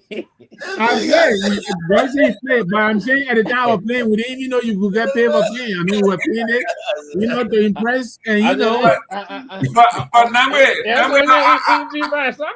Yeah, how they kind of line you do it. I ain't got money for that, you know. How they Nagbe, what did they say about the boy in the up? The boy going in the up. My man still not going to go one of our best. Yeah, Padre Manjo, they were our best. And then even Charles Badio, those are the boys. If they're not coming in the game, then you're not listening to good game, right? And now I'm about to get the ball. The guy, when he said, I'll have a grace be, yeah. Oh, the best that those days, man, the best one. A picking answer business. Listen. No matter what said outside the radio, listen to the team. Man. Patrick, Sarah Badio and Patrick Manjo, right? Have a grace be. Yeah. Was that after Garguah you mentored them? The whole group the whole group came in. Yamato was on, but I think Patrick Manjo was probably the best of the team out. Okay. No, you are the best. The next person that come Diba from out of far, after George Weah. Yes. He breaks the ball. He moves in the center cycle. He looks around. Now that was the play now, but you can't get out of Steve McConnell. Still in you one way. Yeah, 32. Ball in the up. He kicked the ball, and the ball going up. He kicked the ball in the up. But look at the ball is in the up. And President Doe is looking to see if the ball is staying up. He gets the ball, and he's looking, and he kicked the ball in the up. Straight to foyer. Listen, man. Look, what about Pewee and Tomalin? How Tunisia got here? In 6 minutes, Netherlands scored 2 goals. How Tunisia is the FIC African team this year. I'm telling you. Jeez. 2 goals in 6 minutes? Jesus, who they playing so? Tunisia playing Netherlands. That Netherlands beating them, all them beating them. That was they had to go. So for the African team, the team that I know, I'm sure I'm not convinced they will make to the next round. Tunisia is one. Senegal is another. Oh yes, Senegal. I wonder what Senegal going to do at last game. The biggest disappointment in Senegal. Yeah, Senegal is it's one. And Jerome, you can see when the program is suffering, the game suffers. You can see Senegal. Everybody talking about the lack of support to the team. Yeah, they have not been paid since the African Cup of Nations. But their contract got money. I know why they do nothing for the player for. Yeah, they are rich. They got money. A lot of money. They got a lot of support. That means I don't know the details behind their name. I know Cape Verde may likely qualify. Yes. Yeah. Cape Verde may qualify. They are the darling. South Africa already qualified. Cote d'Ivoire qualified. So we have 2. But this year, though, the African teams are doing very well. I mean, they're Ghana won her first game and drew 1. Ghana got 4 points. Ghana got a good prospect of qualifying. Yeah. Even if they beat them, they may like to go as the good loser. They may benefit from that. But Ghana may do something. Maybe they may pull a draw with Croatia on Saturday. I wouldn't see what's going to happen on Saturday. I think they're going to beat Croatia. Croatia got nothing to lose. They are already. They eliminated. So Croatia out. Yeah. They lost 2 games. No, come here. Croatia. I think they out. Croatia lost 2 games. I think Croatia out. Croatia lost 2 games. Ghana beat them. No, not Ghana beat them. Ghana beat them. Sorry. I think is that Germany that beat them? Yeah, I think Germany beat them. Germany beat them. No, I thought Croatia beat Croatia. You think so? Croatia? Victor looking it up. But yes, yeah, I thought I know that Germany beat them. Okay, so Croatia won against Panama. No, you know that difference when we're talking about here. Let me see Ghana group first. Yeah. Ghana is in which group? Let me see something quickly. Okay. Orense says here that Croatia is not totally out yet. No, Croatia. Okay, so Croatia, they played 2 games. They won 1 and drew 1. Yeah. So they got three. No, they got 3 points. They lost already. They won one. They won one. They drew one, and I mean they got 4 points. No. They lost one. I'm sorry. They won one and lost one. Okay. Yeah. Now, yeah. If that's the case, then I mean. So right now they're at the bottom of the group. They got England, Ghana, and then Croatia. Croatia got 3 points. Ghana. Okay. So yes, sir. So England beat them. Yes. And then they beat Panama. They beat Panama. But Panama. They beat Panama and Ghana beat Panama. So now, so they got 3 points. Yes. And Ghana got 4 points. Yes. Ghana got 4 points. Ghana and England are tied for 4 points each. Yeah. If Ghana would pull a draw, then Ghana will come second to England. Yes. I know England going to beat Panama. Yeah. Yep.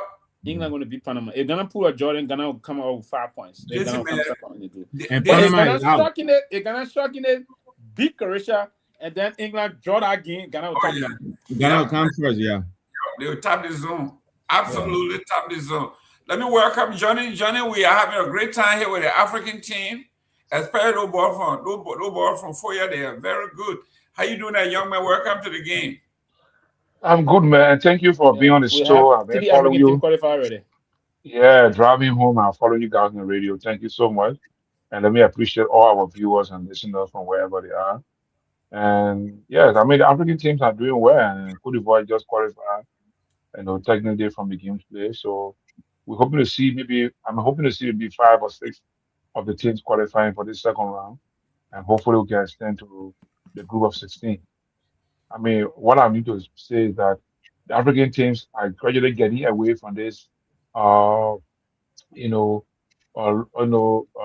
look at themselves as not being equal to European teams. So they are getting away from that. In the past years, African teams go play, we get one play, but even when they play against someone like, somebody like Portugal or England, they will play with some kind of fear. But now, from the way I see the African teams playing, I'm getting convinced that in the next World Cup, we'll be going so far into this game. And I have no doubt, especially going to the semifinals or the final stage of the game, because the teams are doing well. And they are working on their challenges that they have experienced in this group stage. So in the next stage that it will not be easy, but we will do well, as African team, especially our guy from the West African region. Yeah, I be honest, right? This country that Africa plays with, I never heard of it, to be honest. Caracas? Yeah, Caracas, they were Curacao before in the Caribbean. Oh, okay. Yeah, they changed the name. I mean, I gotta look it up. Okay. Mm-hmm. And it's just a small island country with 150,000 population. The people doing good. Listen, all you need is 11. 11 good ones, okay? That's right. Russia got China got almost 2 billion. They can't find 11. India got 1.5 billion. You're talking about that. China is not in the World Cup, right? They didn't qualify?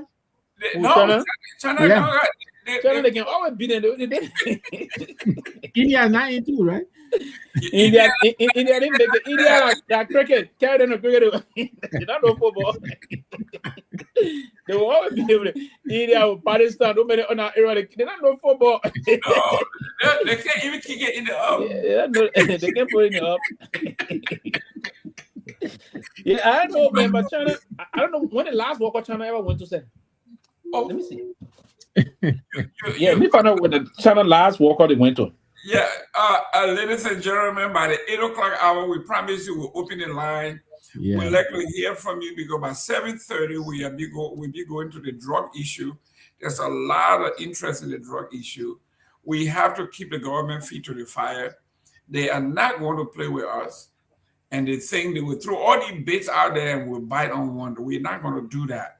They can take all their fake photos in New York and Washington, D.C. as though they are. Since 2022, China went to World Cup. 2022. Since 2022. No, 2002. 2002? Yeah. Well, over 24 years ago? Yeah, 24 years ago. Over a quarter of a century. Yeah. Yeah. The folks are crazy.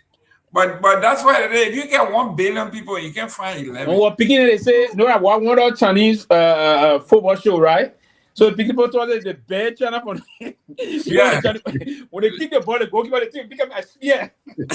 No, people in India. Saudi soccer. You know what Saudi soccer?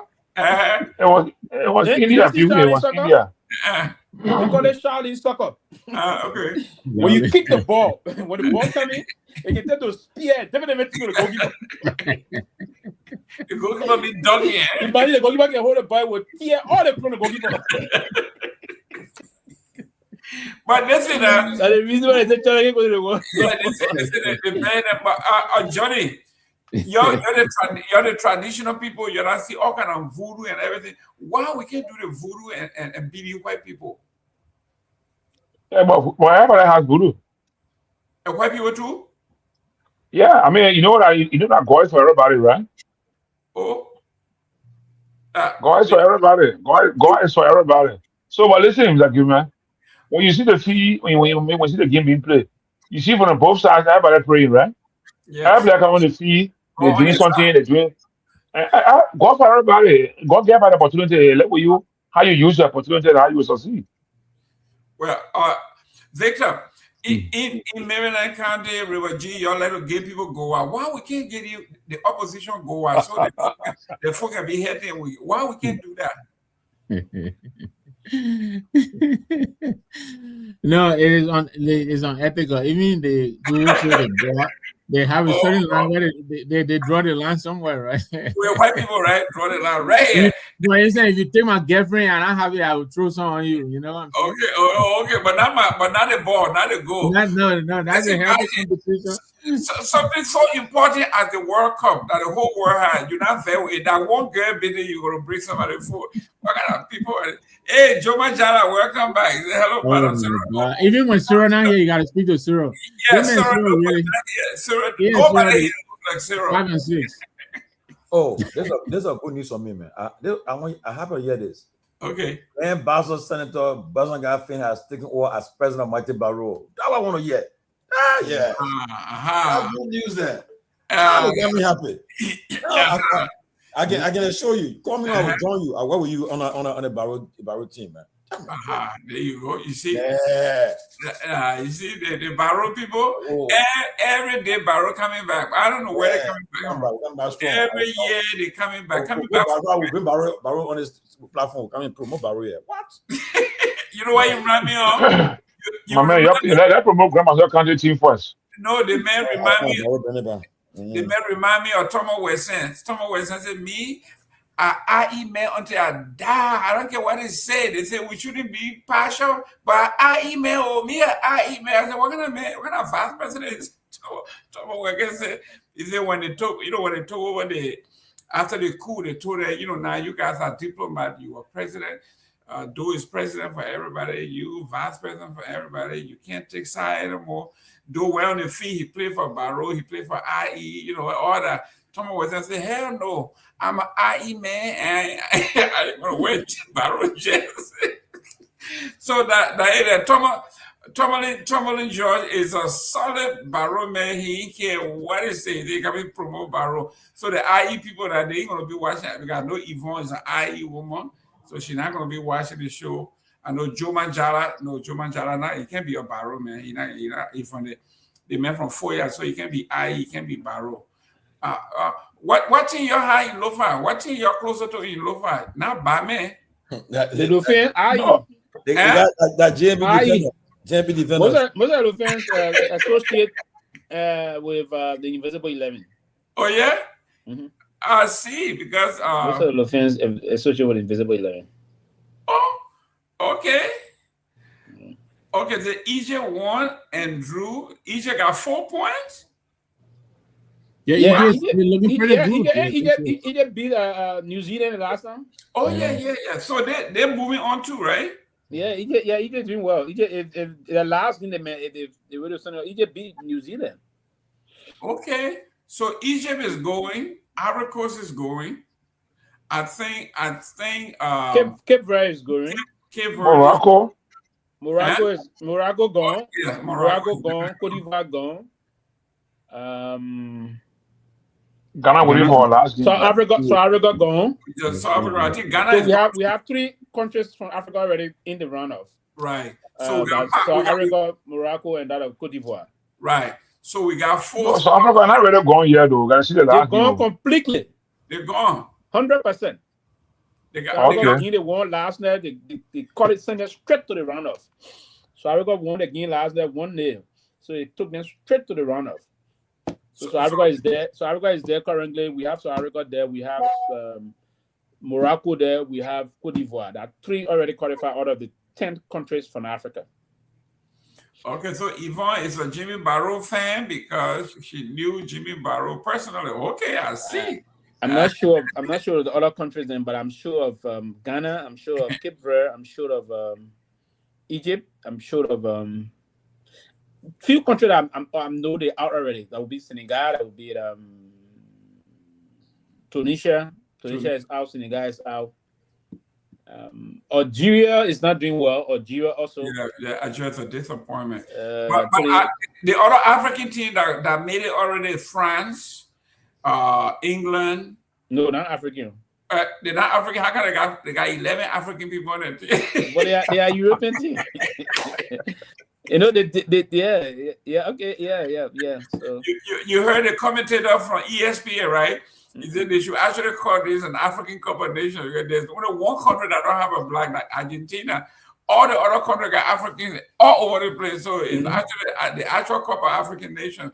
But guys, let's talk about President Joseph Boakai have proposed a national healthcare insurance scheme, which sounds good, but it turned out now the health minister said they should put this bill through to form something called a Liberia Health Initiative. And it's another agency within the health department to run the insurance scheme. Here we go again. They are adding another agency within another agency. If the health minister is proposing a bill to establish a separate insurance department entity like maritime within the health department, while this thing sounds good, it says here, Liberia has taken a significant step forward establishing a national health insurance system after the Minister of Health submitted a landmark health financing bill to President Joseph Boakai Sr., proposing the creation of the Liberia Health Equity Fund to improve healthcare access, to lower out-of-pocket medical costs, and promote universal healthcare across the country. The proposed legislation, which also seeks to establish the Health Equity Fund Authority of Liberia. Here we go again, Johnny. They are now establishing. Mr. Gayman, yes. That idea is good. It's, for me, my direct advice would be that should go directly on the National Social Security and Welfare Corporation, NASCOP. NASCOP is Liberia's agency responsible for social security issues. So it should, even we also include insurance matter.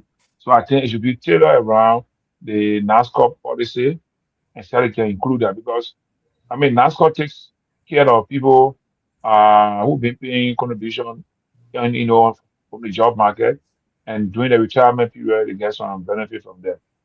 So I would advise that should be something that should be turned over to NASCOP to manage it. Because I also think that we need to have a system where even our aged people, and need to be taking care of the aged people, the disabled community, all of that should be given some kind of health benefit or health insurance. So I would advise that rather than trying to establish another new agency, making the government too big is a problem. Of course. We have agencies that, we already have our agency existing. We can just get that kind of idea and see how we can look at their statute and modify their statute, or amend the statute and give that responsibility to NASCOP. That's why I think you don't need to have any new group. So then, because NASCOP already has some experience on how they're implementing the social security program. So if they can give it to NASCOP, they can develop a program how they can properly and effectively implement this health insurance system. Victor, Honorable Nagbe, this is another legislative body that they're creating. It's a bill from the health department. I mean, the lady who is Minister of Health, whose job is to provide health insurance and health care, she is asking the president to establish a complete entity, an independent entity like NASCOP, like Maritime, another entity. This is another bureaucratic system that will have another 300, 400, 500 employees under the same $500 million, $900 million, whatever it is. I mean, I know there are no private sector that are hiring. They're not doing so. They're just trying to hire partisan by any means necessary. This is terrible. Yeah, I mean, if we could afford it, it probably wouldn't have been a bad idea. But right now, given our budgetary constraints, I think that is not advisable. But then again, I think she's looking at the national government trying to pay out the benefits of ELWA employees.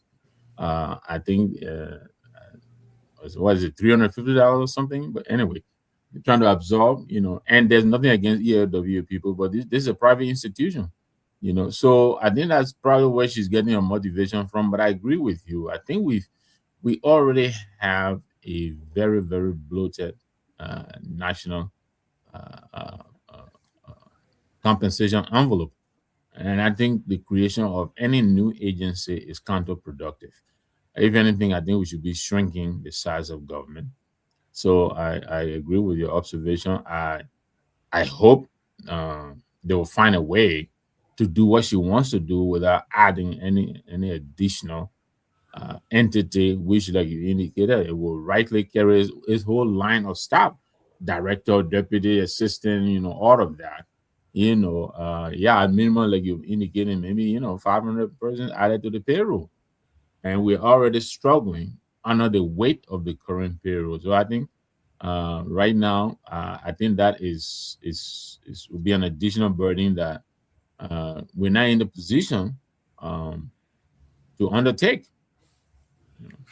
But Honorable Pewee, this one, I know we got to create jobs for our citizens, our partisans. The creation is not there in the private sector, but it is becoming a talking point now where if you want to hire more people, you want to hire more partisans, you don't have the private sector, you just create an agency. Well, yes, and I think, but we also said that the wage bill of the country was going upward, and there's a need to reduce the increase in wage bill of the country. But during that, so there was even it was reported that they needed to slash some government institutions, like condensing some that we have similar kind of a responsibility. You condense them, and then because the public sector is already bloated, and how do we move ahead to significantly reduce that? And by doing that, put into place some fiscal management prudence is very important. There's some significant reasons why we ought to announce these things, because even if you were to just have institutions here, and it's before there was discussions from partners, the IMF even said that before even the harmonization came to play by the past government. There was this need that there was a bloated bureaucracy we had in the country. How do we move to reduce that? So, but the minister was suggesting this. I think the government will have to be also very strategic in terms of trying to ensure that we don't create most of those government institutions. Because what it does is that it increase the government wage bill. If that was increase the wage bill of the government, then you wouldn't focus on strategic development. The government will have to be very strategic in terms of what things, those things that you ought to prioritize. You prioritize things that are meant to impact the country, that will create some basic services, but yet and still will impact the society very well. But by putting money in the pockets of few, because the social services, this network of things the government will have to do. How do we engage these things? So there will have to be a kind of a plan, and that plan is a kind of a what we call policy prescriptions that we have to match the plan of the manifesto of the government. The arrest agenda or the rescue agenda, why is it that the arrest agenda is up for? Look up the major pillars first and foremost. The pillar number one is agriculture, all these things, security. So the social next is very important. So how can we as a country see that as a very massive way that we can garner some support and not distracting the major area, because most of the sectors that need to be pumped in, we don't have the money for the infrastructure sector first and foremost. The issue of water. The last time the MD, I don't know if he ignorantly did that or he intentionally did it to mislead the population that almost 70% of the folks in the country, 76%, okay, of the folks, thank you, got pipe water running into their homes. Then he went on the pushing. He said the creek water, the hand pump water are all inclusive of that. The rainwater too. So the rainwater, yes. Go and put the bucket out and come in. That is so that's not a good policy decision making. I would hope that they can change that and find. If not, Social Security got the network. I agree somehow with Johnny, but for Social Security got a very Kenya tax currently at hand. So Social Security should just focus on that. You don't want to compound Social Security problem by bringing that. That's Social Security management in every country. Even in this country, it is projected by 2033 they will run out of fund. They are really thinking now the Congress trying to meet to put things in place so you should. So Social Security got kind of a role to play that when people pay their premiums, you manage it well, and then you show that whenever they retire, there's something for them, something up. Ours is not like here, but the new management, the management before, what other did was to even go and tap into Social Security monies, and then when government wants them to do this, do that, they have to manage it well and do that. But there are a lot of other institutions that can manage it. Even the very health ministry can manage that. There are different positions in the Ministry of Health, for instance. You have we have almost 6 different assistant ministers. So you can divert that role to one of the assistant ministers and can play an effective role on that, and you have a monitoring evaluation office that can see into that. But to create additional government bureaucracy, that we have to take a budget for rent. That's one. You have to take budget for new rent. You have to get budget for new employees. You have to have budget for operations. So if you have to create brand new institutions to execute that responsibility, meaning you creating additional bureaucracy, and that bureaucracy will have to carry a lot of elements. There's a lot of elements going along with that. So, employment, operational funding, rent for that area, and other basically logistics that will move for that. Probably that will be sucking additional maybe $2 to $3 million every year from the already very small and narrow price we have, and that they got a lot of thing in that part. So it's not a prudent decision. It's a good idea, but the decision, the way to go about the formulation of that process is repugnant, and I think they have to rethink it. Honorable George, we are talking about pay, we talk about salary, and today we saw our news sources are reporting that unpaid workers are protesting at the president's residence, directly at the president's residence, for being, and here we are, we're not enough money to make salary, and you want to create another agent, another whole entire agency. Are these folks, I don't know, what are they thinking? Are they want closer to their noses, they're leaving it out. Your employees, your workers cannot be paid. They are protesting. Then you try to create another agency. Mr. George, I don't know. Anyway, your take on this one. Mr. Gayman, we have a budget of $1.2 billion, and like the 5 top elected officials in the country, their budget is $13.8 million. The president, the vice president, the speaker, the pro tem, and the chief justice, I think, and the deputy speaker. And I'm not even talking about the chief justice, to make it a 6th person. Yep. So if you see that, the country is this like Dr. Moniba said, Liberia is behind the country that is behind. And that's true, though. We are behind the country that is behind. And we're not going nowhere with such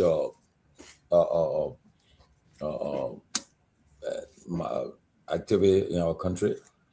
There's to be no reason why any civil servant in Liberia should make less than $500. Honestly. But today, posting making $150. When take a taxi, they carry $80 some dollars and so forth. Then I mean, they want people. Then so tell me, what will be the next message? I cannot change the country, rescue the country, do the one to the country, but the country is not going nowhere, making no impact. And you can have all the development you're doing right now, do all the stuff. You saw it with Joe Biden. The economy was good on paper, but the people's lives won't be impacted. You know, people are still. I mean, you and I were just paying almost $5 for gasoline here just a couple of weeks ago, but now, and the economy is going down. I mean, things. But when you go to the stock market, the stock market doing well. Oh, yes. Those are all who are invested there. We see what we're happy, you know. We see what we see there. But the same thing in Liberia. You can't have the countries making like you listen to the former minister of lands and mines. I mean of lands and mines, right? In our pay, yeah. The guy said Mines and energy. Yeah, mines and energy. Man said with our resources, Liberia should not even be borrowing money from nowhere. We said because billions of dollars leaving our country to go out of the country every year. Our diamonds, our iron ore, our gold, our rubber, our timber, they leave in the country. And we're getting nothing in return because of the leadership we're having. So, I mean, it's sad. But again, you see the very civil servants, the very people, the very citizens, they will tomorrow go and legacy people again. I mean, why can't they get a message? Yeah, that the hardship keeps coming. Since 2005, you've been electing people, but nothing has changed for you. But you still electing the same people.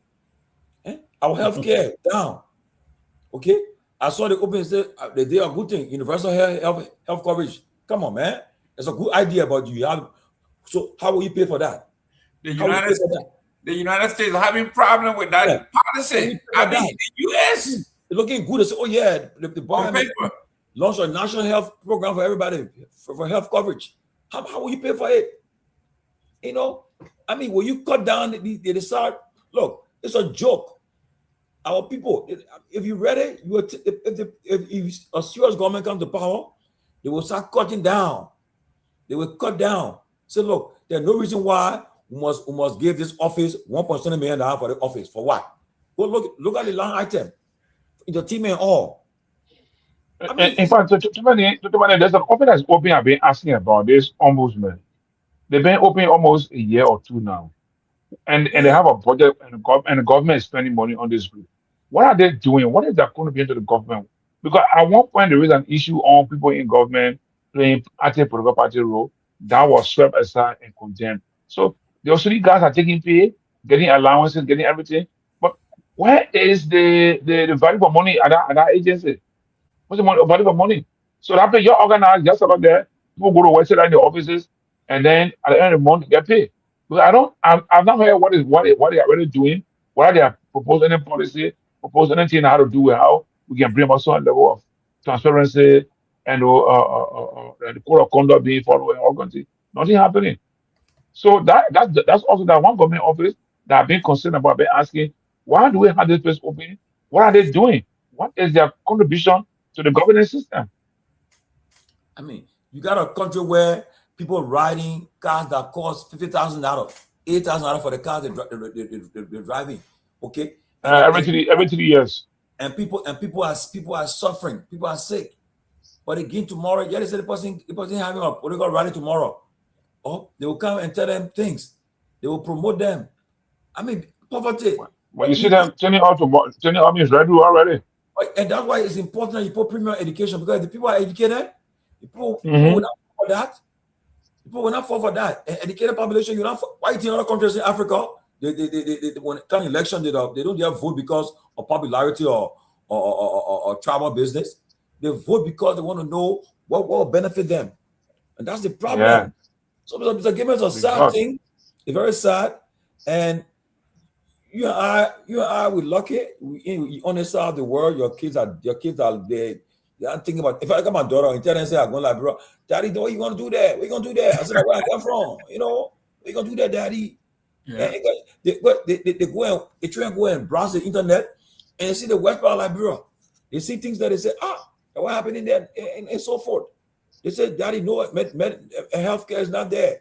Why you gonna go there? You're not well. What you gonna do there? All this stuff they will tell you. But it's a sad thing though. But again, my only thing is that, like Johnny said, we have a responsibility.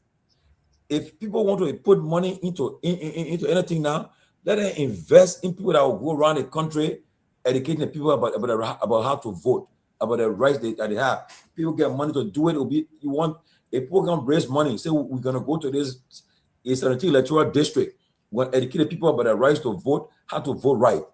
That maybe when you start telling people that look, your situation can change. You like the right person. But for example, look today. I'm sorry to say this, but I'll say we have a president that's 80-some year old, but he's seeking re-election, and people happy with that. What other countries are making strive? Tell me what vision. I ain't happy for them for Joe Biden. But it's what happened with Joe Biden here. He got exposed. Yeah, he got exposed. Yeah, of course. Look, he got exposed when on the debate stage. He froze on the debate. The economy said nothing. Oh no, that was the worst thing I ever seen. One thing about aging catch up with you. Yeah. Trust me. Anyway, he Trump right now. Trump experienced it now. So now he fall asleep. And he go sleeping now, and it catch up with him. You know. So if I were President Boyka, you have served your country well. I mean, what really you will give us to give another 6 more years if you run again? What really you give us? Tell me. No, the man got to give his man the chance to govern to because the man made him president. There was a contract that was signed. It was Dima coming through Prince Johnson and Jeremiah Kun. So Jeremiah Kun have told the old man, when Dimi, I can't make on my own. Just go around, he take it and take over now. The rich man put me so that the old man got to be there, make sure that Kun takes over after him. So the old man leaves right now, and he can open for 20 now. It's going to be a serious battle for Kun. I don't think how Kun will survive it. So the old man has to stay around. Say Kun and bring us in, help the old man to become president. Old man too want to get by that. He got to appreciate their support to him. But Pewee, let me go to Tomalin. We're talking about the Kun thing here. Kun is being seen as a newcomer, right? Someone who came into the political party and took over. Kun is suffering the same pain, the same affliction that befell Besonga Finlay. When he came into the CDC, the original seditionists say, no matter what happened, we can't accept this man as one of our own. He's here for a reason. They thought he was a plan to take over the party. And you saw how that ended. The same thing is now happening to Kun here. When you heard Mr. Wilmer Pace said here that Thomas Fala and Kun are trying to torpedo the entire Unity Party, and you saw their power and take over the power. This is not good for the establishment, Tomalin. Yeah, you see, Mr. Gayman, what's happening is this though. Look, the reality is this. You know, Unity Party, they have their own. They came since the time of what your name? Kesali. Then 2005, Manasali came on board, and they be on it. First thing Manasali said, she and Baga promised to retire together, but then that didn't happen, and he's still there now.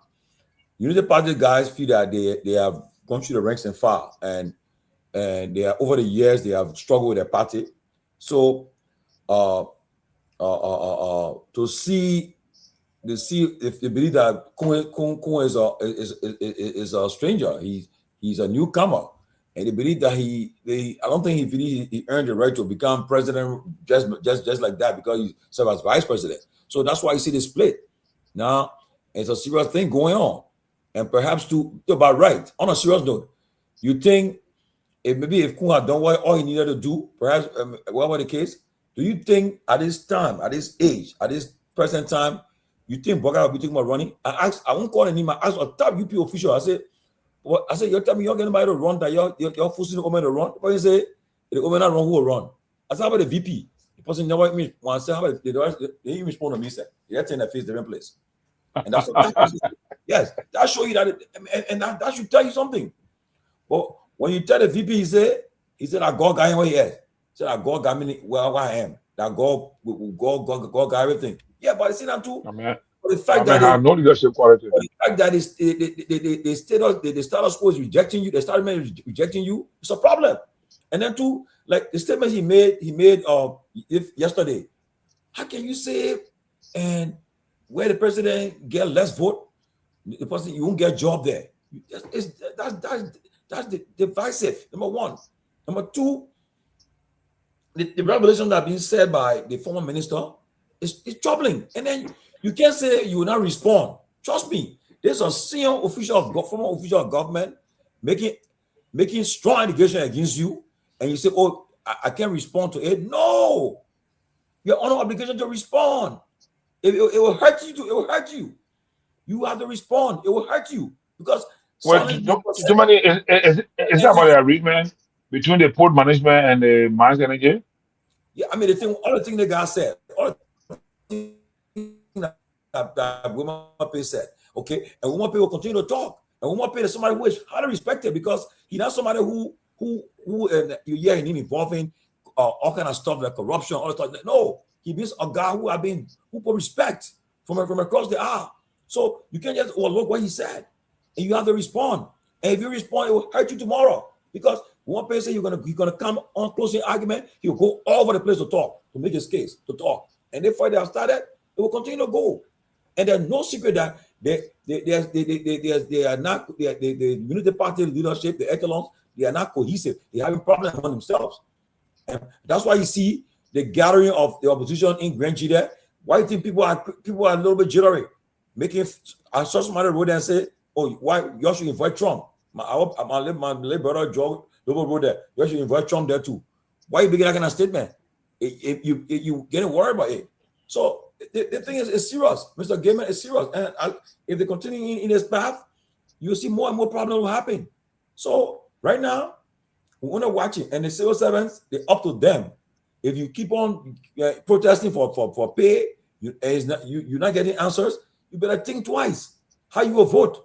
Because your power to change your situation is through your vote. But if you continue to vote the same way, you get the same result. So it's about time that they vote the right way. Vote their conscience. Not because somebody gave you hand palm or give you rights to do or give you a few dollars and say, yeah, and you clap for them. No. You got the national budget. And how much money you get in there? 87% of the budget is for recurring expenses for benefits and salaries. And nothing comes to the citizenry. You see, Dr. Moneba said the other day, and I mean, people can say what they want to say. He said, one of the first things you will do, you're president, you put $200 into the commercial banks to give out loans to Liberian businesses to help build. 200 million. You see, you will do that, and it will make an impact.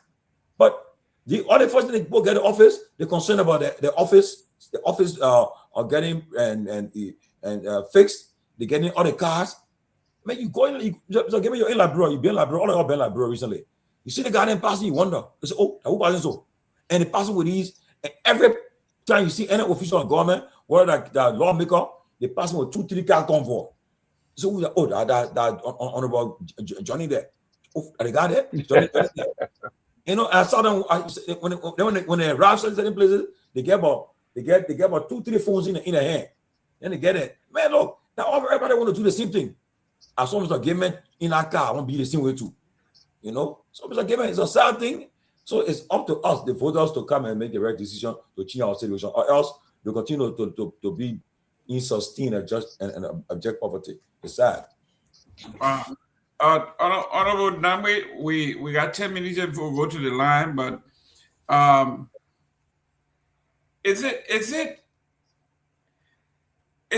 should the end justify the means? It doesn't matter. We don't need any permanent, we don't have permanent friends, right? We got permanent interest. The Unity Party say, all of those people who brought us to power, we got power. They don't want to be here. We got rid of them. We'll always bring on new folks. As long as we win, it doesn't matter how we win.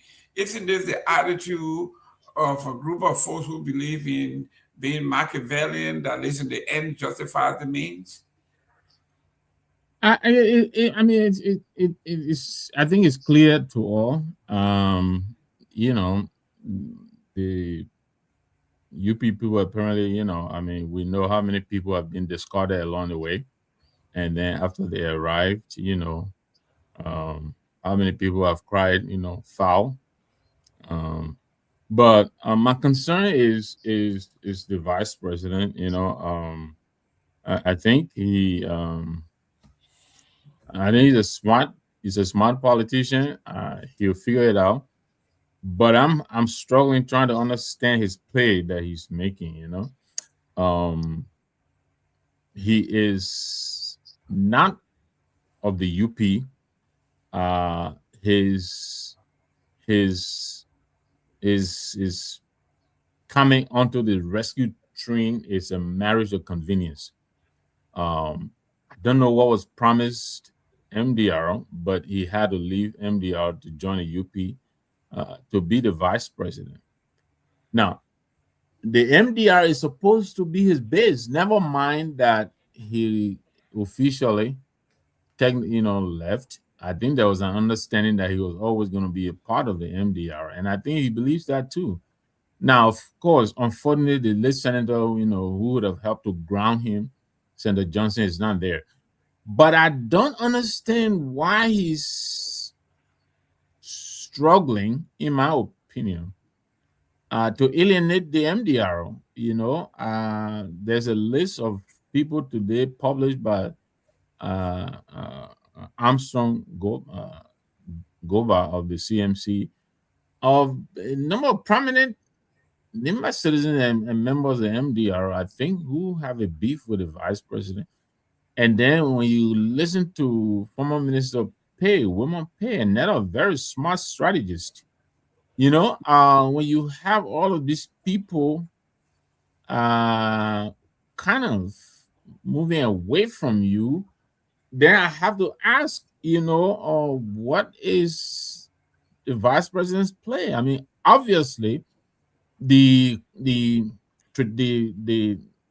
traditional or the original UP people have not accepted him, and that is clear, based on even some of the utterances that you yourself have made here, you, Tomalin, and Johnny. So it is clear he doesn't have a base in the UP, and now his base in the MDR seems to be eroding. And then Nimba in general, he's losing a lot of ground there too. So I'm trying to understand, how he intends to attain the goal that he has set for himself. I mean, it's clear he wants the presidency. Yesterday I didn't listen to him, but I read somewhere that he announced yesterday that the president will be on the ballot. Now, in the midst of all of that, and then you have Nimbo that is being tied to him, which has been endorsed by the president. It is a whole, gumbo of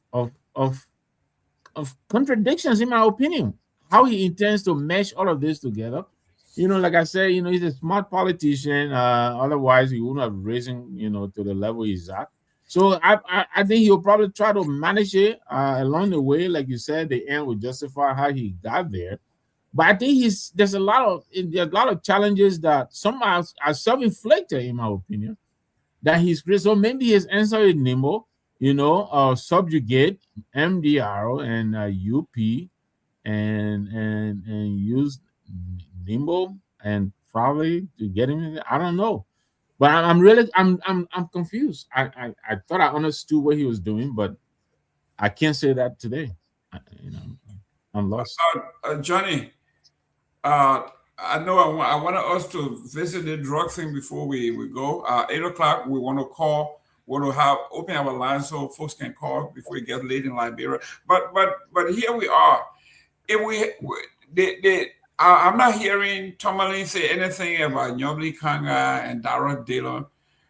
They came on board as member of the Liberty Party, and they did what they had to do, and the end justified the means. One became senator, one became president pro tempore. So as far as they are concerned, Liberty Party, has very little to do here as long as they're winning. Same thing with the MDR, the same, it's born the same way. It's the Syrian section here.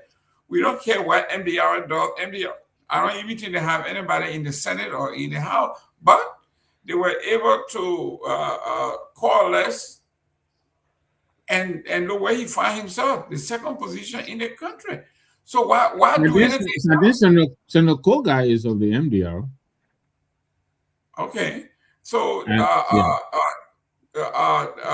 Johnny, listen, the playbook is working, the formation is working. Why change it? The Liberty Party have done it, and look where they are. The MDR has done it, look where they are. Why should they change this thing? Mr. Gayman, this whole thing started with deception. Anything that starts with our sincerity, with commitment, and level of ethical behavior, that's what happens. And you will see the whole group will crumble. They will come to the point where they will fight. Then all the other parties also will get looking at them, and they will take advantage of that fight and just involve. Because personally, it's like when people too are getting concerned about this continuous two group of people in this country, UP, CDC, and individuals that will just be shifting from party to party, trying to find themselves in the government realms of power.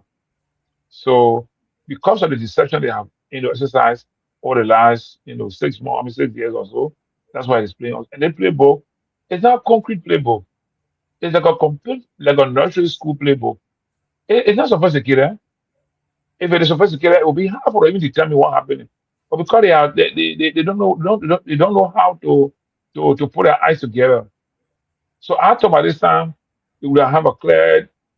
Because I remember when they had the issue when President Boakai then Kennedy Boakai chose the president now and the vice president now. There was an issue with Yomli.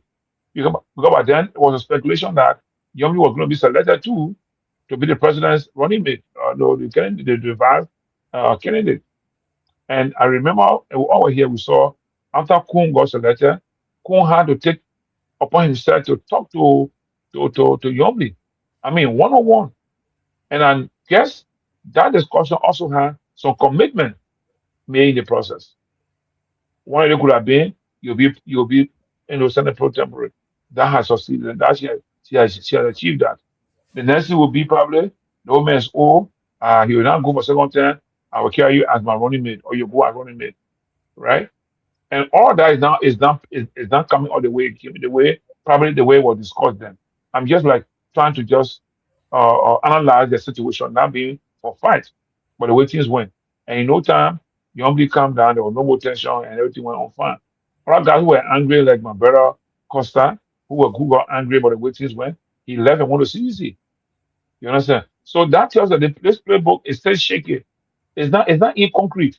And we'll keep shaking until at some point I also know that the UP guys are not too okay with the vice president.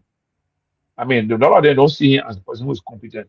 But for convenience, for the purpose of the situation at the given time, they just like use him as a bait to get the presidency. So I don't think they want to see him running the country as president. If they want to, then I mean they have to go through some extra discussion with him to see how he will manage this country. And for me, to discuss the current vice president, from the way he can make statements.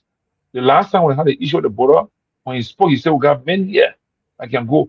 That does not represent a presidential or a person who has leadership and no ability. Then recently again in Lima, I'm quoting the president. If you are in this government and the president win the election 29, we'll check your votes. If you are committed enough vote for the president, you will not get a job. So are you telling us that people are appointed to take their salary and spend it on their community? So how can an employer be determining what you do with your salary? You understand? I mean, for me, that was very, out of reasoning. And that does not suggest a leadership in those statements. So with all the kind of attitude he has, I don't think he's competent to be the leader for this country. And I really know that a lot of guys in the UP are having issues with the way he's carrying himself. They know the inner part. We are from outside. We are looking at them and analyzing the way they're doing. But inside the system, a lot of guys there know that things are not going right. And this whole playbook will be like just a fun, and at the end of the day, they'll have a serious clash in our system. Let me welcome Dr. Peabody. Dr. Peabody, welcome to the show. It's always a pleasure. It's always a delight to be with you guys, and good to see everybody. Mr. Gayman, the Fireburn, Mr. J. Nagbe, Victor, Johnny, Tomalin, political strategist, Sylvester Pewee. Good to see everybody, man. Good to see everybody. Good. Welcome, guys. Good to see you, man. Thank you for coming to bless the set, at least. Pewee. You with my blessing, you would I get. But send me blessings. Pewee, we are talking about you are a political strategist, right? And I like to look at things from that perspective. Listen, it's all about winning. If you play soccer, you want to win. You in politics, you want to win. How you win doesn't matter. People want to eat sausage. They love sausage, but they don't want to see how it is made. I don't care how you make it. If it tastes good, it looks good, I want it. The Liberty Party people gather around and say, you know what? The Liberty Party cannot win anything here. So let's coalesce around Joseph Boakai and we will get to our own destination. And they won. The MDR did the same thing and they won overwhelmingly. I was in Liberia. I went to visit my representative, Flomo. Flomo said, Mr. Gayman, I understand what you're trying to do. I know you want us to work together. He said, but I have to be honest with you. He says, President Joseph Boakai and Nyenwolo Kanga told me if I join them and if we won the elections, Nyenwolo Kanga will be giving my part of Margibi, Grand Bassa, and Riverside. Everything out of that segment goes through her. Everything decision goes through her. Say that down now that we have won, I cannot do anything without her approval. So he could not sign any partnership with me outside of Nyenwolo Kanga. If you have that kind of sweet deal where the president gives you exclusive right to Riverside and Grand Bassa, the Bassa Bell, he said, everything out of the Bassa Bell has to go through you, including recommendation, hiring, firing. That's a lot of power. If it works, why change it? I mean, it doesn't matter. It's working, Pewee. The end justifies the means. You are muted. Absolutely. The end will always justify the means. I agree. But quickly to what Johnny ended on here about the current vice president, the honorable vice president. I think the statement that you have to, and listen, people, and that's the reason why African nations, particularly Liberia, is always backward. We want to give jobs to people that believe that they work for us. Rank campaign. It's not at this stage we reach now. We have to give job to strategic mind, those that can perform. Why, if you got group of Buffon behind you, they want to campaign and they letter you, so you give all the Buffon jobs? Yeah. I mean, it doesn't make any sense. And I listened to the president of Botswana the last time. He said he told his partisans, "I'm not going to let anybody appoint anybody equal you from my party." He's not going to appoint people because they can get the job done. If the best person is in the opposition, he'll get that person to get the Botswanan people job done. So yes, I heard that. And that's the kind of way we ought to give jobs. The vice president currently moving on should be strategic in these kind of statements. But again, mind you, but if it's lesson learned, he's learned out. But he's been around for some time. But it's going to be a very uphill battle for him. Were he to get the ticket as a front runner for the United Party, that's going to be a very tough battle for him. I don't see him supporting that easily. He will have to change course. But I agree, Mr. Gayman. The point of the country is that, particularly in different sector of it, and the Liberty Party folks, the Liberty Party knew that if you were to rerun the election 10 times, they will only come fifth. 10 times we run the election, they wouldn't come fifth. They know that. Yeah, I mean, even when the with their all-powerful godfather headed the party. They struggled. First they came third, the next time they came back, fifth or so. Then he left, and he won the election 10 times in a row. The Liberia Party would not even come number 5. So the best bet for them was to, that was part of it because they saw the old man been in the race for some time. He's the only person reasonably that could challenge the incumbent president, Mr. Weah, and they played their card this time around well, and they got it. And fortunately for them, from the onset of this thing, they played a very important role in it. The beginning of the appointment, the president was not in charge of most of the appointment. The Liberty Party, and that's why you saw most of the appointed positions, they took some critical areas. Very critical area. I'm told the current Attorney General came from Liberty Party level of appointment, the current Attorney General. Wow. From the level, yeah. That's the making of Dillon and other push that, the appointment of the current Attorney General of Liberia. Right? We also told from the level of LPRC, they got their handprint there, the deputy managing director for administration. You come to NOCA, they have people in NOCA, the senior vice president for finance and other things. Go to other sectors, go to fire service, you see their handprint. So a lot of different areas. Ministry of Information, Dana Sano. Ministry of Information and the rest of that. So you note that to play a lot of things. Before the president will come, that most of the appointments are already out. But yes, they will want to do some political bluff to say, something, but I think they feel very comfortable. They will cherish this relationship. They cannot get out of it, because in the attempt to get out of it, if Waka will fall, they all will fall together. This is going to be the situation. If Waka going to fall, they will all fall together, but they are not ready to leave this. They were already in SS baggage. Where they will carry that? So where they already, they say, you're looking for people to hang your clothes, then you go find someone area, the sun shining. Then somebody won't call you to take the clothes from there. You say no. Say I prefer for my clothes to be rare and some be shining on there. So that's basically what is holding. So, but Yombly, as the so-called political leader of the Liberty Party, is facing some problem in terms of her own leadership issue, because she's got some serious problem with the superintendent of Grand Bassa County. They are not on a very good accord. And sometimes she even hold Besonga responsible for that. And Besonga didn't even know the young man before and other things. So she have pushed for the superintendent to be dismissed, and he's not being fired and other things. So she been so there's a lot of problem there. And that's one of the reasons why Grand Bassa County, there's nothing happening in Grand Bassa County now. Nothing serious happening there. So y'all have to leave when you go and do some things there. So it's gonna be a serious problem for her. And that's why I was telling someone, just one of my brother yesterday for Grand Bassa, one of the former assistant ministers, I was telling him that I was asking him, I said, I know the Yombly will beat everybody on here. He told me, say, Yombly not she will come fourth in the election. Doing a lot, that's what he said to me. Because the people are disappointed. And you're not going to news old man Kanga now. Come on, old man Kanga not going to put food on the pot table.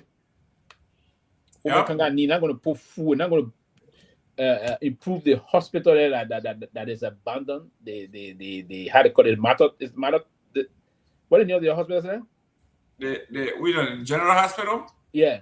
The government hospital. It became a general hospital. Yeah, general hospital. So that's the situation with the Gayman. For me, I don't really have much to say to it, but they're going to do everything to just protect what they have for now. But that's what's going to happen. Excellent. Honorable Cooper Crowell Jr. So I'm watching. Thank you. We got Joy and Cooper. She said, I thought you were going to talk about the drug issue. Yes, we are coming to the drug. Thank you for reminding us. We had it on our deck, and it's next. Dr. Peabody, the headline today in Liberia, in basically all the newspapers and on every talk show, is why everybody remains people of interest, even though they have evidence, they got video recording, they got CCTV. Nobody has been elevated to suspect. What is going on? What will it take? What is actually going on here? Because people are interested in, you want to take statements, you want to do this. But now you got CCTV, you got video camera. You say you went to people's house, and from your own mouth, you say you went to people's home and you saw piles of drugs. That alone is enough to elevate someone to be a suspect. But everybody remains people of interest. The only thing they care about is closing down the company. This thing looks too suspicious, Mr. Dr. Peabody. Look, the Gayman thing is, people know that the police is not equipped. The police they don't have resources. Police are limited in the resources. But yes, if police go to somebody's home or investigator go to somebody's home, don't they carry camera to take photo and video of everything that is taking place? That's the most simple thing. Even if you don't have the sophisticated security camera, you can use your phone. You can use your phone. You can go in there. That camera should be on from the day you enter that house, and from the time you enter that house until the time you leave. That video should be on. You should have your own video and show the Liberian public. Look, if the police or the joint security forces have found drugs in somebody's home, they need to display it. When they go to nuclear time, other people are selling weed, they always display. The guy that sang "Find a Friend Like Me," I don't know what his name, but they say he smoked marijuana and they took the Kehleboe drugs and put it right, a marijuana jar and put it right on his chest and took his picture. So why can't they do the similar thing? You say you went to somebody's home. Why you say everything you found? Why are you keeping it though? Until you have kept it more than a week. Then later on, are you trying to build up your own evidence against people? Is that what you're doing? You're trying to build up something, then one day you come and show it, but why didn't you show this thing from day one? Session somebody's home or session somebody's office. You could have contacted a lawyer to go with you into these people's home to search the home, get the warrant. I know there are some instances the lawyers don't need to be there, but I think what we're seeing here is the incompetency of the police. I mean, the joint security. Let me not say the police, because our police don't have the resources. They don't. Government have not given them. You got almost 19 million to NSA, and the police. I think police even got good 10 million. The whole country, a republic like Liberia, with a budget of almost $1 billion, don't have a police crime lab. How can you conduct an effective investigation? You want to collect evidence, and then you send it all the way to Ghana, or send it to Rwanda. Oh, we're talking to our Rwandese brother. We're talking to our Ghanaian brother to help us to do this thing. What a shame! So how can you actually have a security force to do an effective investigation when you do not have these kind of evidence? Look, I did similar investigation when I used to be an investigator with the Department of Children and Family. When I go to schools, when I go places to do investigation, my phone, we will take photos of everything we see. Everyone in the house will be investigated. Everybody else, non-offender, all will do that and take those photos. Those photos speaks volume, because when you show it in the court before the judge, there you go. Exhibit number 2, exhibit number 3, exhibit number 4. When you show those photos, then you at the end of the day, there will be a preponderance of evidence, the mitigating circumstances beyond all reasonable doubt that this person have committed a crime. But our police don't do it. They don't have it. They go there and they just indict people by heart. They indict people by heart. But you're taking millions of dollars though, and you say you're transferring it to national security. National security. You can't investigate now. You can't audit national security. Everybody get it. They're paid through. They're bribed through national security. Or I'm going to put $2 million out of the NSA. Then you'll get this money. And in the meantime, Johnny there, the people kill somebody right near his house the other day, blood all over the place. Okay, Liberia is struggling. So I mean, what we're seeing here is you want to rush. I mean, not even the discouraging part. My own brother, DeLong Saduza, you don't even like the log take a course. You talking about early closing down somebody's business. You have draw a conclusion that business need to be closed down from your heart. You're talking from your heart. You're not even talking on the basis of merit. Okay? You're talking about, that business closed down. You don't do that. Do an effective investigation. That's what we see God at Terminal 12 today going through the same old thing. Yeah, quit this, man. Two persons jump on that. Now, a new story came out that one of the jurors, somebody was loving, and it's a whole mixed mess that just came out on front Africa. One of them was loving, and they did, and they had a problem, and they come in and doing all these kind of things. And then a whole judge would say he would accept a case like that, where the jury has been dismissed, everything has been canceled. A judge is saying he will accept the case. I mean, what? Mr. Gayman, I don't know what to say, but Johnny, y'all go through a lot in that country. I don't know how y'all have the perseverance to move forward when you can't trust one person. Look, I'm sitting right here now. We're trying to build a big a vocational center in Orange Grove. I went there. The man who sold me the land, he was the one who went there. He was with a surveyor. He brought his own surveyor, did a survey, everything, gave me the deed. Now he said they put one few feet into his land. After the work stuff. What you do that kind of man, Jody? You can't trust nobody in that place. So the 2 feet invalidate everything else you have done. That one or 2 feet. Now, there's somebody said, we didn't know you're building this big thing on the land. But you sold the land, though. Doesn't matter. I mean, that's your land. You sold it. You can do whatever you want to do on it. So the few feet that you can't even build a toilet, he's trying to make issue out of it. The surveyor went there, the chief, the land, nobody can buy it. Even they think the man talking about, nobody can even buy it. 2 feet. Yeah. But listen, the country, Tomalin, here we are with this, with the drug thing, and in the U.S., they on Facebook. I saw some of the pictures they are posting. We know it's all fake. These are all staged. We know the heat is on them. They can try to make us feel like they're having a good time. We know it's not true. That shoes is burning. Uncle Sam got that heat on. And here they are trying to fake it. We got 6 names. 6 names that are classified that when they call these people name, the whole case will be jeopardized. But the young man who was the taxi driver, whose job is just to pick up any load and deliver, get his money and go home, he's the one is a person of interest.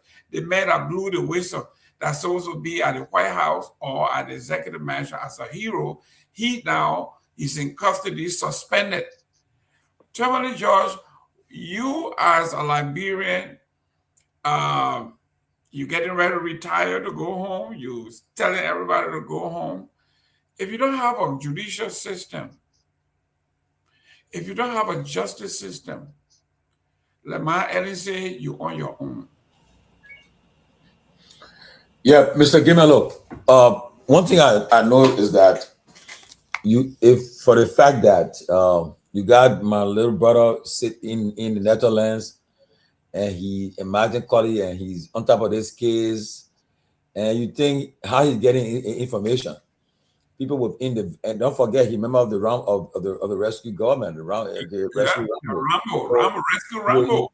Somebody in the government giving the information and say, okay, do this. But the issue about trying to suspend these guys' contract is just not possible for the fact that the contract wasn't just given to them yesterday or just a flimsy way. They went through a process, a legal process. And until you can find genuine reason to break the contract or suspend the contract, but the lawmakers are going together to to say y'all suspend their contract. It won't work. And apparently the lawmakers want to show the people that they are working. Say, yeah, we're working. This is what we're doing. To that extent we're going. But as I repeat, the lawmakers are serious. There was someone, the justice minister, the LTA boss, the police director, the immigration boss, the RIA team. You summon them and say, you want to get an update. Why is it we don't have names of the real needs of people? You guys are not arresting nobody. Who are the ones who behind this thing? Call them in, bring them forward. But you gonna scapegoat a company that played a part, and they alerted you about what was happening. You want to go after this company to destroy them, and one thing you think the guys will sit down and allow the company to go down and the name to spawn? No, I'm sure they're gonna respond. I'm sure at the appropriate time they're gonna fire back, because I think they're trying to just destroy them and destroy the company, which I think they are not gonna allow to see happen. You know, as I said yesterday, it's about time they send it. There's somebody from the legal team come forward, come and push back and say it. You know, come and talk. Don't let people just the public opinion, the court of public opinion just render judgment on you guys. No, it's not. I don't think they have been treated fairly. And lawmakers they should do better than that. Instead of calling for the suspension of these people contract, it should be calling the security heads. I mean, you giving NSA $18 million. So NSA, what have they done? Have they discovered any kind of shipment or transnational operation about drugs? No. What are they doing all that money? Tell me, what NSA doing all that money? Then somebody who elected you said, no, what we notice on the documents different from what what is saying on the weight. So you guys should come and let's check something. You see people that elected you, I see people you're trying to not scapegoat. I think it'd be unfair. And sooner or later, people we're gonna hear more. You know, so I don't think the governments they are serious to rectify this drug crisis. I don't think so. I think all lip service, and they just to be grandstanding and just to try to make the people feel happy. The lawmakers don't want to act like they're working hard. And I'm just say again, I will all due respect to my brothers, Senator Joseph and Senator Dillon. I think they should call for the heads of the Joint Security to come forward to y'all instead of talking about suspending the people contract. Okay, you guys should demand answers from the security apparatus. Tell us, you know, if the president's son is involved, if the vice president's son is involved, or the speaker, whoever involved, you're bringing them forward. You shouldn't hide the names. You shouldn't just scapegoat other people, and that's my problem I got. But again, the war on drugs continue. The CDC were involved with it. CDC not in power again, but you still got all the problems still existing and so forth. So, but I can tell you this: at the end of the day, something will happen. People will talk. There will be a big bombshell soon. You know, as soon as I drop in, and then the whole thing will blow. My late dad can say we blow out of proportion, and what will happen? I see it coming. But let me go to Victor. We are talking about in any society, right? If you want people to invest, the first pillar of the confidence of folks to invest is justice. We saw what happened when the president wanted to get rid of people. The Supreme Court ruled, they swept it under the rug, they disregarded it. When the Supreme Court ruled in the Kofa case, they didn't honor it. The Supreme Court again, the Constitution says anyone that violates contempt of court, that person has to go to jail maximum 30 days. They made it 6 months. This is lawlessness. What made us think that the King brother will have the day in court when the system is just stuck against ordinary people? Yeah, you know, every time the MCC scorecard comes out, I think the rule of law, we continue to feel that, and I believe every other thing kind of hinges on that. If the rule of law is not observed, you know, and what do we mean here? Yeah, disregarding, court rulings, the justice system, You know, I mean, from the very week or so when this government came in, I still go back to the Prophet Key and Julie Andy case, where the president's legal advisor is allegedly called the judge to tell them, you know, how to decide in that case, right? And then, you know, followed by the several other instances that you're citing, you know, the cover removal case and all of that. Those are all symptoms of a breakdown of rule and law order. Now, as you're indicating, yeah, any investor coming in, those will be some of the, if not the first, it's going to be probably the top two or three concerns that they have. You know, does this country observe the rule of law? Because when you're coming in, every contract you're drawing up, yeah, there will be provision there for adjudication and maybe arbitration. But if the rule of law is not respected, you know, obviously you will have misgivings about coming in, and this continues to be demonstrated in our country. You know, the disregard for the rule of law. There are processes set aside, but we'll set them aside and you know, do everything the traditional way. You know, since I think June 8th, this case and people are even dating as far back as May. I think May 22nd or something like that. You know, there is 100 kilogram, I believe, before this 200 and something kilogram that their own rescue Rambo is reporting. You know, so all of these things, and yet our government is slow walking this case. You know, everything is going in slow motion. You know, and then now, every year and then every now and then they are dangling different objects in our faces to follow and leave the actual object.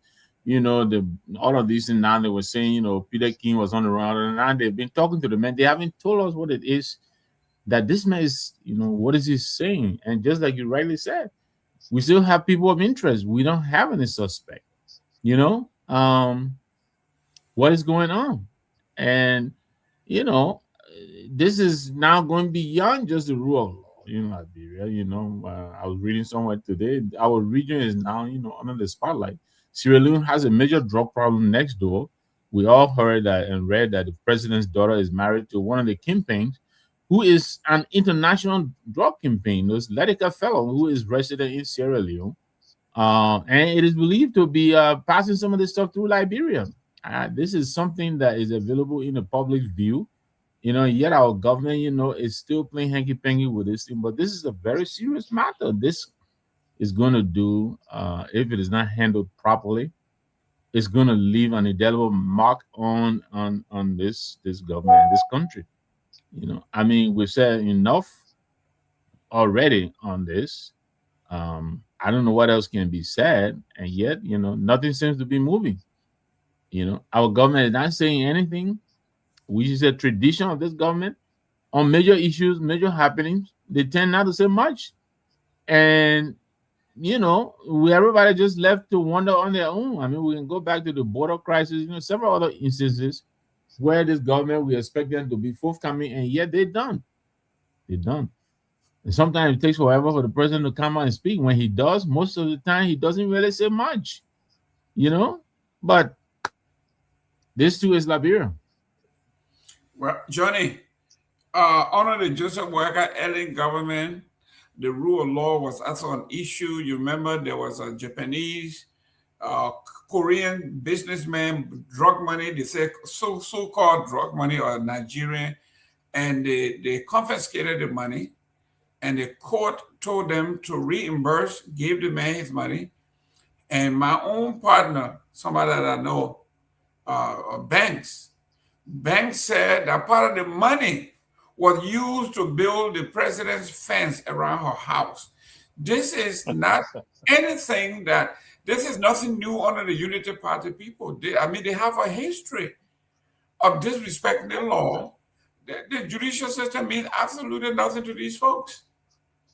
Yeah, Mr. Gilman, you know, also I was doing the same unit party when I've said time that this security vehicle was arrested. I think somewhere on the Cape Town Road with truck Yes. also, and that was Coming another case. from Sierra Leone, Yeah, in the president's somewhere convoy. there. In the president, one of the president, presidential convoy vehicle. So, I mean, in this current case we have, I'm wondering why is it taking so long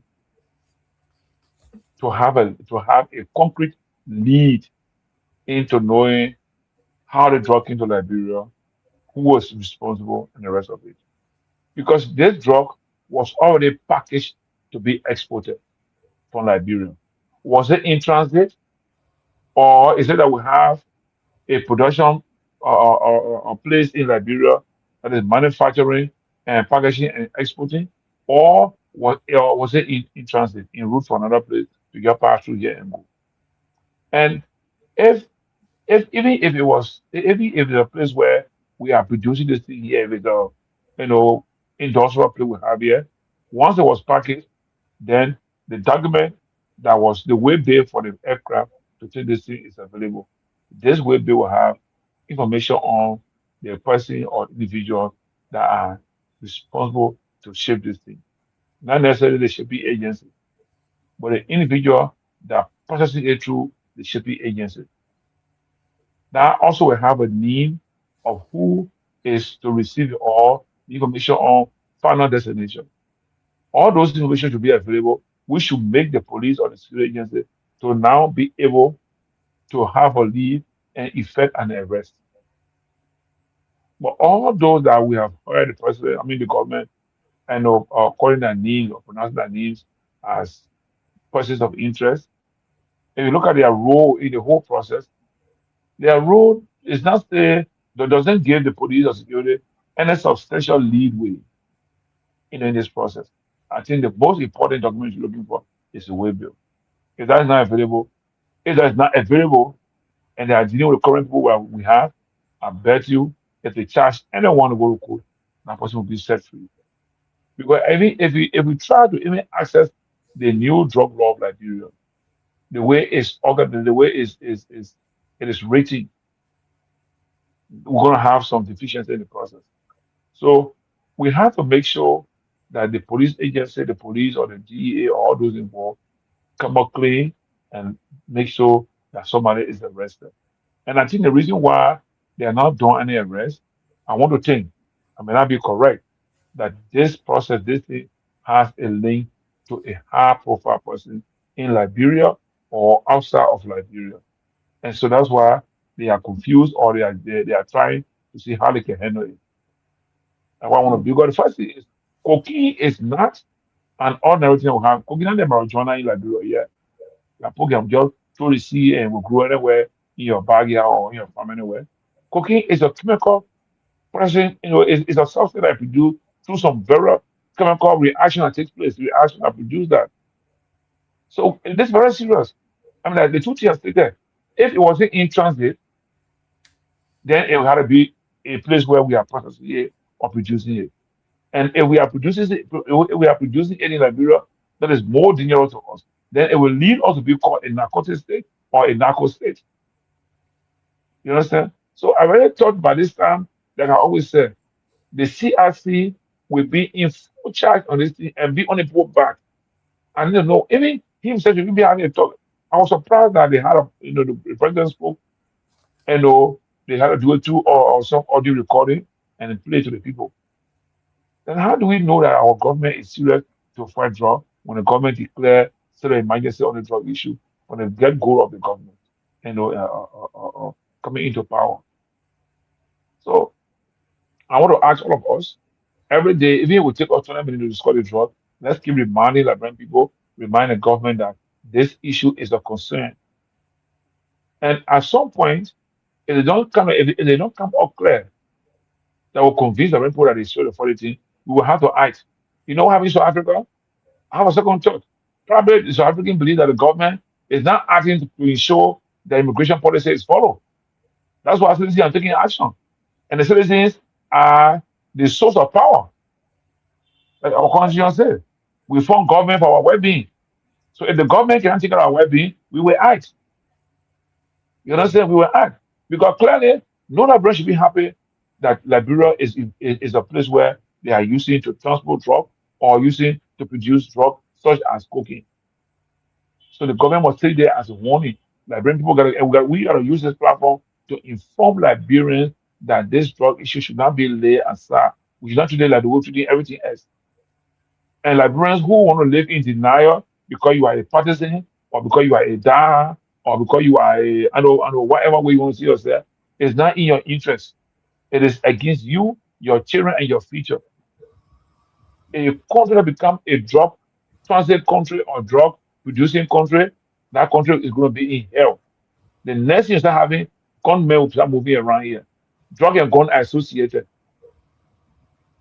They are directly proportional to each other. You can once you are seeing serious drug business, the next thing that gun will be involved.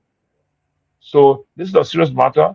I hope the Ministry of Justice and all those concerned, even our legislator, our very or representatives and senators who mean well for Liberia, they should see the thing seriously. They should not treat this as a partisan matter. Do not treat this drug issue as a partisan issue. It's not about CDC, it's not about Lino, it's not about Monima, it's not about communists, it's not about nobody. It's about Liberian people future, now and tomorrow. The history is there. We see everyone. Every country has issue with drug. That place is a serious place where you have gun violence. The country already poor. People don't have job. Every time people losing job. My agency I work for closed down. That's almost 50% lost job in this country. Everybody are looking for other options than to live on. The children now will have shock in their life. So these are things we are supposed to be concerned about in this country. So I thought the people would have been concerned more about investing largely into agriculture that will create jobs for people in this country. Create jobs even in the maritime sector. Because there's I need to confirm there when people can help me confirm it. And I need to hear I read sometimes that every ship that fly Liberian flag has to have minimum 3 or 5 Liberians on that ship in different kinds of work. You imagine if Liberia has 5,000 ships flying our flag, 5,000 ships flying our flag, and those ships carry 3 to even 4 Liberians each. Do you know how many jobs people you'll be creating through that process? And I mean, I will do the research, we'll do the research again, and we'll come up with the facts on the maritime issue. One area that I think we've been starting, nobody following in this country, and so they get that place like a corner to be operating on. That place should be providing jobs for people in this country. That is why we have the Maritime Institute in this country. You understand? So Liberia should not be in this situation. But because our leadership does not care for the people in this country, they only care for themselves, you get a budget of $1.3 billion almost, and you arrange it in a way that 80% goes back to your in government. Go back to your in government. President, vice president, speaker, legislators, and judiciary ministers. They get all the best part of the national cake. Then the Liberian people, 85% or even 99% of the Liberian people at the one level, the 20%. How much can that do for you? That is why when we're building one road that should have been built in 6 months, we build it in 10 years. Then we'll be big news because our people are ignorant of the systems we have in the country. So they feel that good thing we're doing for us. Me, I'm not concerned with nobody for building road because you have built road since 3 years ago. You building it now and will last for another 7 or 10 years. And you see, all the road they're building now will not end this year. It will go on the 2025. I mean, to 2035. Even though it should end in 6 months or 9 months or 12 months, they will keep it long to keep us busy. Like, oh yeah, I need to put trying. So coming back to the drug is important. It's important to do the drug business. It's important, and they platform Pewee, all of us here, Pewee, Peabody, or Mr. Gilbert, Nagbe, and Tomalin. All our people who got in the government, with no people in government. Let's call and tell them this is not partisan matter. Just please make sure that the right thing happens, and you have the right checkpoints to ensure that it doesn't happen again. Wow. Listen, guys, Mr. Gayman, Eddie Man, Yata Song Gayman, he says, Dr. Peabody, I believe the same resources the police used to arrest Bucket Raw and paraded him live, and the same force was used at the Samuel Jackson house. Why is the police silent about the $19 million drugs? Dr. Peabody, this one here, directed to you. Your boy them were all over the place when Bucket Raw was there. I mean, these guys were like Rambos. They had tactical gears. You're right. You're right, Mr. Gayman. And Bucket Raw got arrested with marijuana. A single marijuana. They paraded him around and made it like he has caused a major problem. Well, that's why they are using the King brother as a scapegoat right now. They are the one everybody dealing with. the person in the back who actually committed the crime, who actually did the drug, they're not dealing with them because he's a big fish. So you can't put the big fish out. So the first thing you go after the people who are doing the shipping, the people who established that something was not right with the shipment.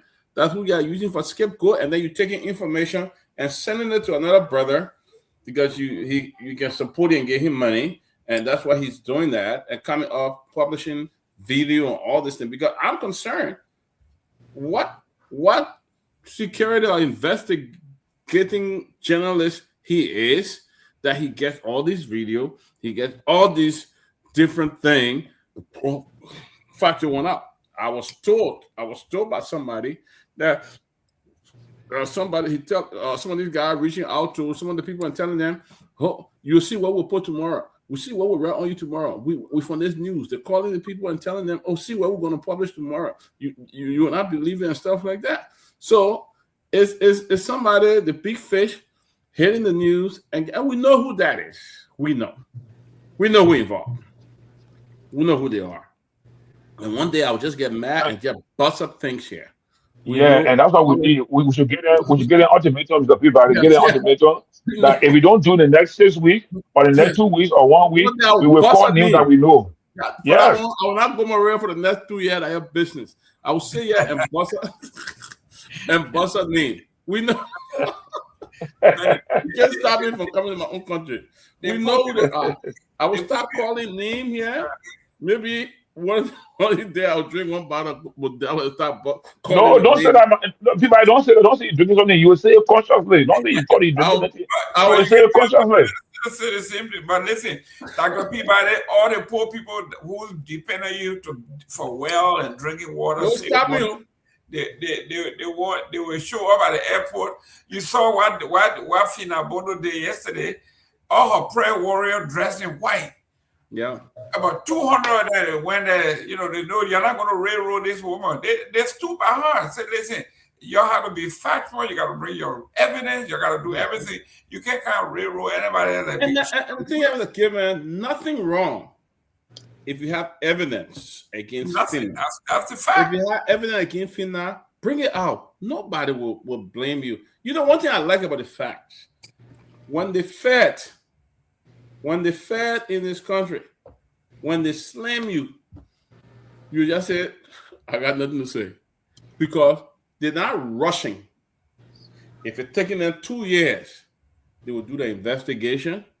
They will do it small. They will let you go. They play. You come by. You go to other place. You come by. You do everything you want to do until they get this. The problem we have in Liberia, the assets recovery team, they're so awful embarrassing people rather than actually presenting the fact and stuff. And that's what we see happening. Poor Fina. I mean, look. They can call me anybody. That lady, all right, she worked for President Weah. If you're trying to get President Weah and you're going after people, Fina, those people that follow Fina yesterday, they can tell you exactly what Fina have done for them in life. How she changed most of them, how she changed their life and things like that. For me, I will be biased. I will not believe anything that is said Fina stole money. Present the evidence. I'm going to be very biased here. I don't know her though. I haven't met Fina before. I have never met her before. But I've heard of how good of a person she is. People testimony from individual other places. I got no, if the government has a fact against Fina, put it down. Then I know the serious. You can't just go be you confiscating poor property, you disgracing people, you putting Interpol thing out there for people where you are not presenting one evidence. All you do, you got the same old line. You copy, you paste, and then you issue a press statement. Oh, this one.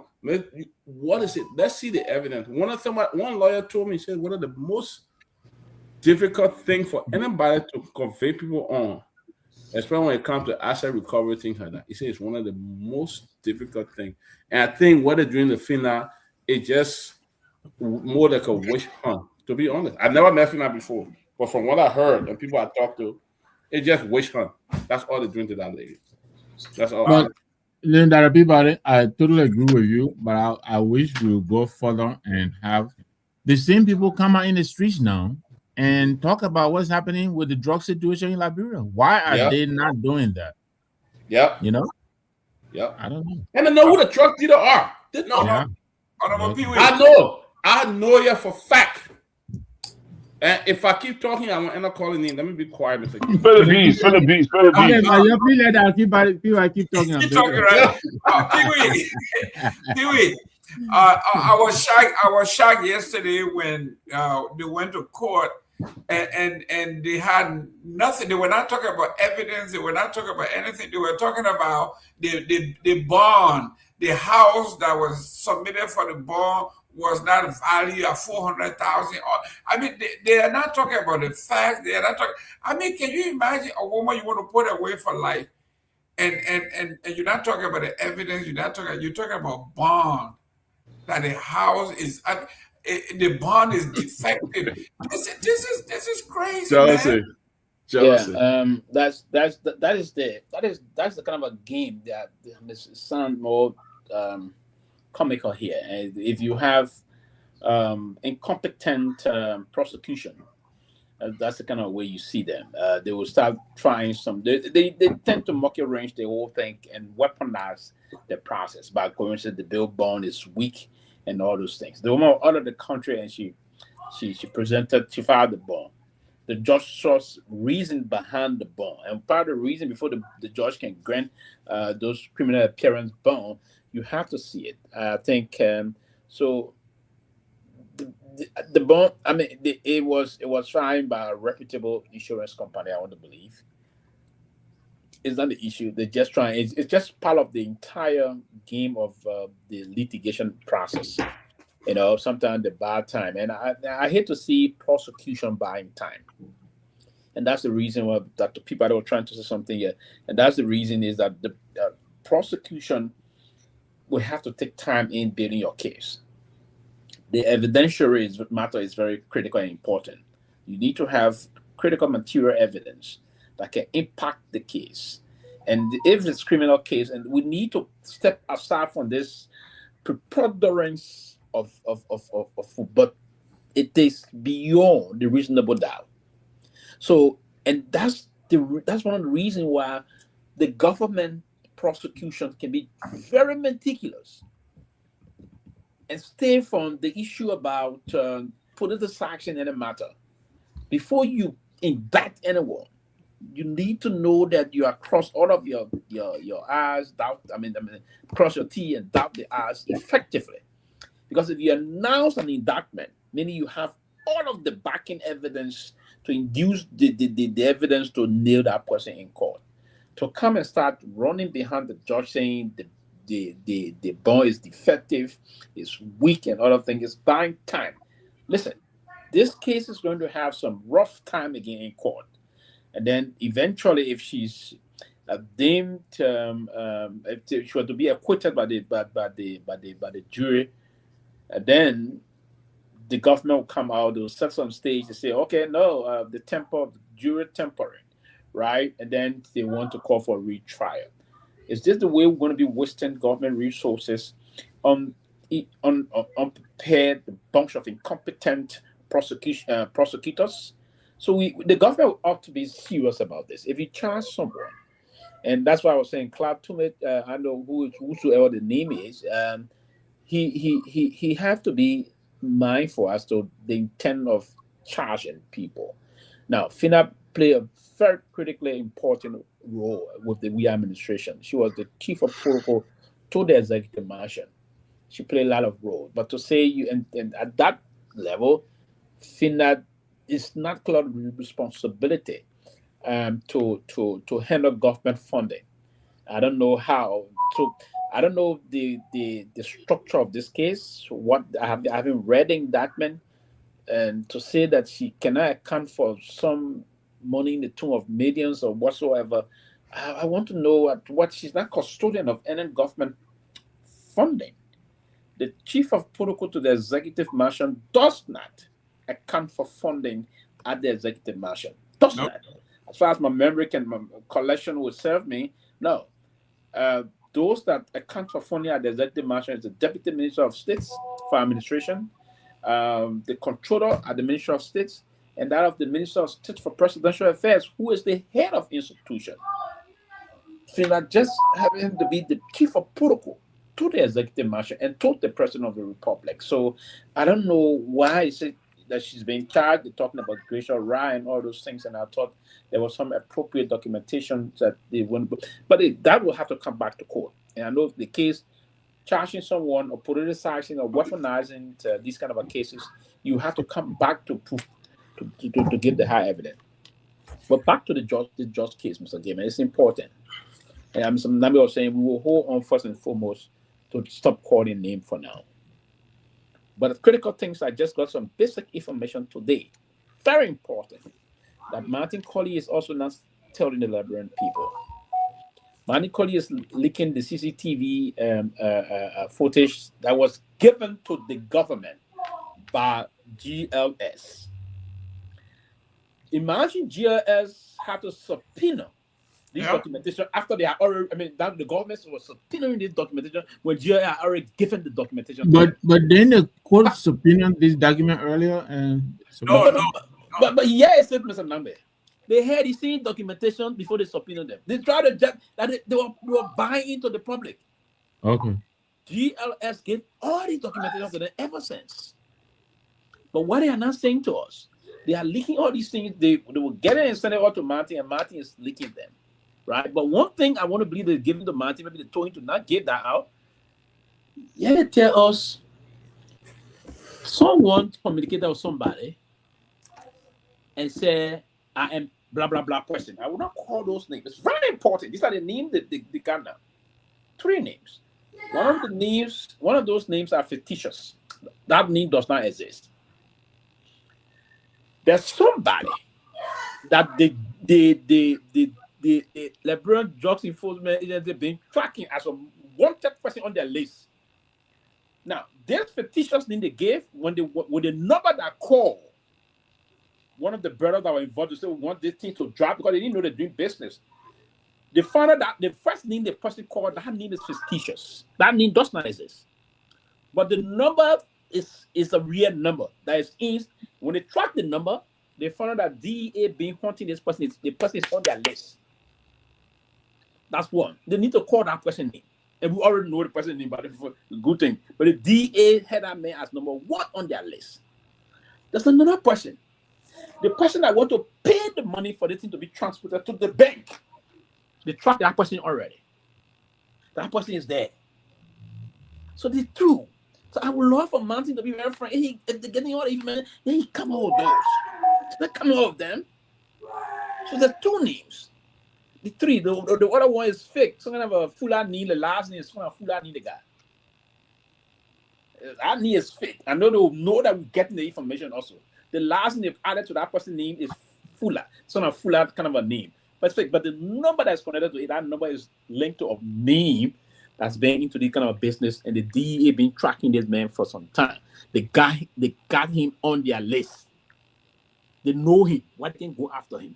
Then the naming a poor taxi driver that was just doing his business. Somebody can stop and the taxi driver say, convey this thing on my behalf.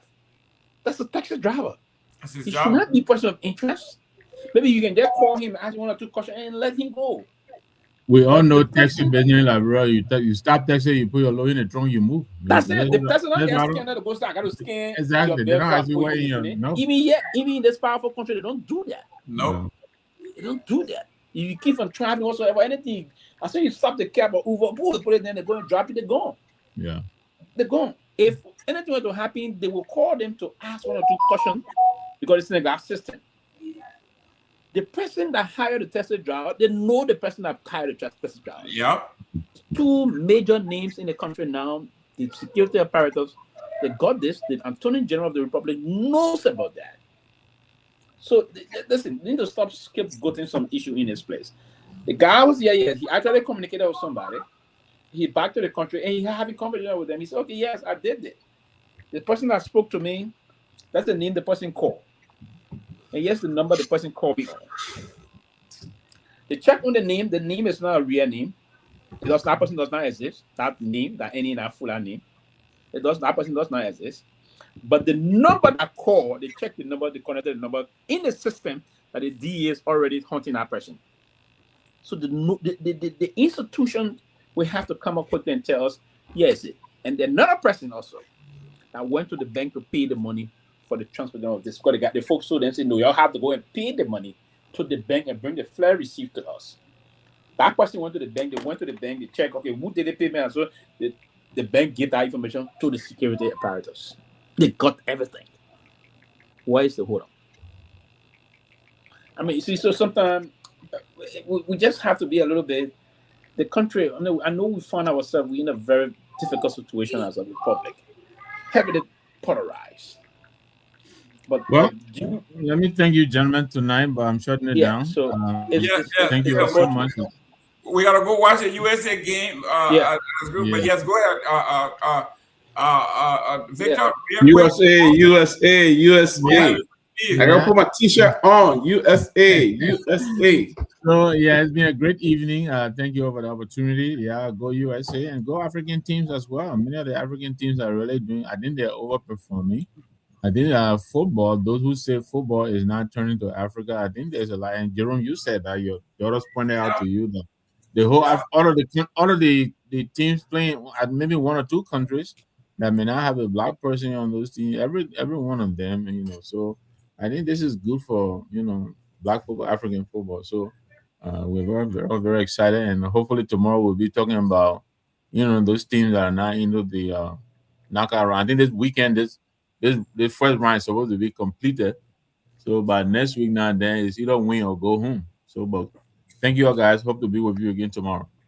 Yeah, thank you, sir. Good to see you always. There you go. Go Okay.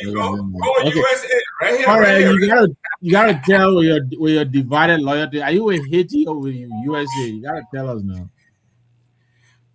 Listen, you are just envious. Go USA. The man jealous. You go my USA. Did I say Haiti Huna? So the man yeah, I know, right?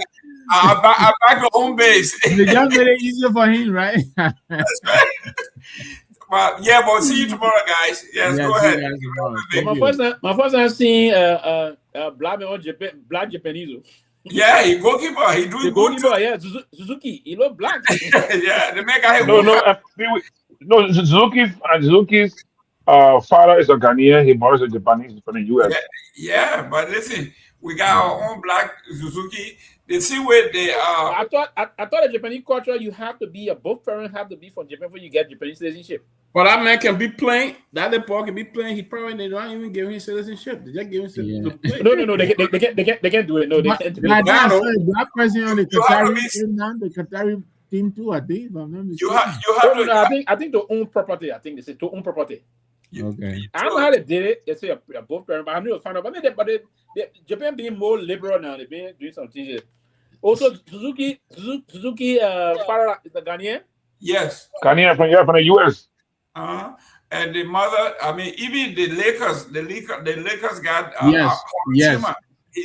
I was about to say that too. Yes. Yeah, black Japanese on the Lakers. Black Japanese on the Lakers. Yes. Oh, okay. The black is the original. Don't worry, black is the original always. That's right. We're everywhere. Yeah, so that you can see that gene dominated Japanese trend. Let me throw 100, but just put it down, run away. The black people are the UPP. Every party from UPP. Yeah, the man Papa said in the up. Yeah, it said it up, man. With 10-2. He 10-2. It's in the up. Good night, guys.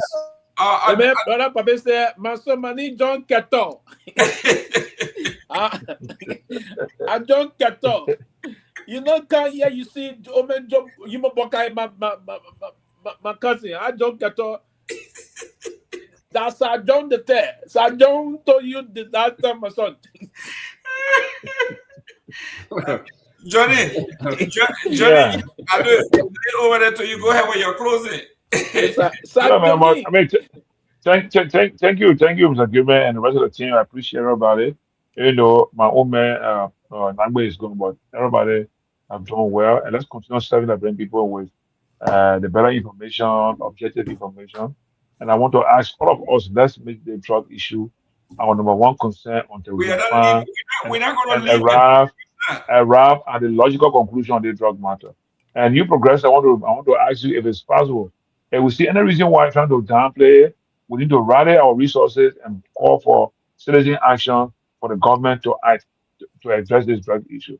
So thank you, our followers and viewers, our listeners on the radio. We are here for you. We don't mean any harm to you from our government brothers and sisters. We don't mean harm to you. We intend to all discuss Liberia and let's see how we can make Liberia better. Thank you. Good night. Thank you very much. Dr. Peabody? Guys, it's always a delight, always to see everybody. Wonderful show. I commend you guys. So, Gayman, I commend you for coming up early, and Johnny, to take up your sleep. I know it's late there, but to always be part of this. We owe Johnny. I went to Liberia. Johnny was very hospitable. He invited me to his home. I got to meet his wife and his children. It's just I was rushing, but next time I will come, Johnny, I will sit down. I will spend a long time with you to that house, and you know what we will do when I come. We ain't got to say it. But I mean, Johnny, it's always good. You're such a good man. Just good to meet you and know you as a friend and brother. Johnny, myself come way back from the Royal Ambassador in the Baptist Church. Yeah, way back. But look, guys, we are excited. The show is moving. Sylvester made an announcement last week, and I'm very pleased to re-echo that all the arrangements have been done. Effective Monday, will be appearing on one of the biggest platforms in Liberia. Freedom FM will be on Freedom FM as well, beginning Monday. Oh, so it's a good thing. We got truth, we got freedom, we got radio. Magibby, we're rolling, guys, because of what you guys are doing to keep this show going. So, guys, let's keep it going, man. USA, USA, USA. That's right. Well, listen, I'll call my boy Godson, A.B. Godson William, and let you know we're coming on. Maybe Godson left, not there again. Oh, Godson's not there no more? Yeah, Godson went to King's FM. We are station now to manage it. He was King's FM. Oh, okay. Wow. Yeah. Well, I'm not. You see, this is what we're saying. Tomorrow, I'm going to pay tribute to a very good friend of mine, the late Carlton Coffee, the guy who sang Bad Boy, what they're going to do when they come for you. He passed away. Just we are talking. Oh, man. Yeah, I have not spoken to Godson William for a while. Since I left Liberia in January, I didn't know he had left the station. So once in a while, you got to call your friends and just check on them. You never know. I called Carter's wife. I called him, and the woman told me, said, Jerome, Carter been there since 2023. Oh. I said, it been that long since I called you? She said, yeah. I said, what? She said, yeah, he died from diabetes complication at 67. Very famous, wealthy man. Mm-hmm. And then another young lady that I knew, the Nah family, they are very famous people in Monrovia. They're Gabriel Nah, Gregory Nah, the whole Nah family. Their sister, Gloria,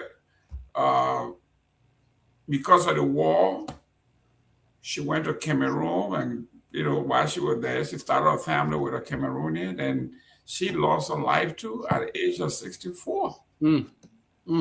I mean, these people are dying real young. So tomorrow we're going to pay tribute to someone. But the tragedy is, or the advice to us is, look in your phone book, look in your phone, call friends, just check on them, see where they are, make contact. You never know. By the time you pick up the phone, you call and say, oh, the person died, you didn't know. So yeah, guys, let's stay in touch, call our friends. You don't have to be old to die. I'm telling you, it just, especially you're in Liberia where access to healthcare is almost zero. And the mortality rate is very high because of simple stuff like cholera. I mean, malaria and diarrhea. Diarrhea. I mean, it's terrible. Honorable Pewee, you're closing. Yeah, thank you. I just want to wish the U.S. men's soccer team a very success story tonight. We are all rooting for you. This is our home. We call this home also. The United States gave us a lot of opportunity.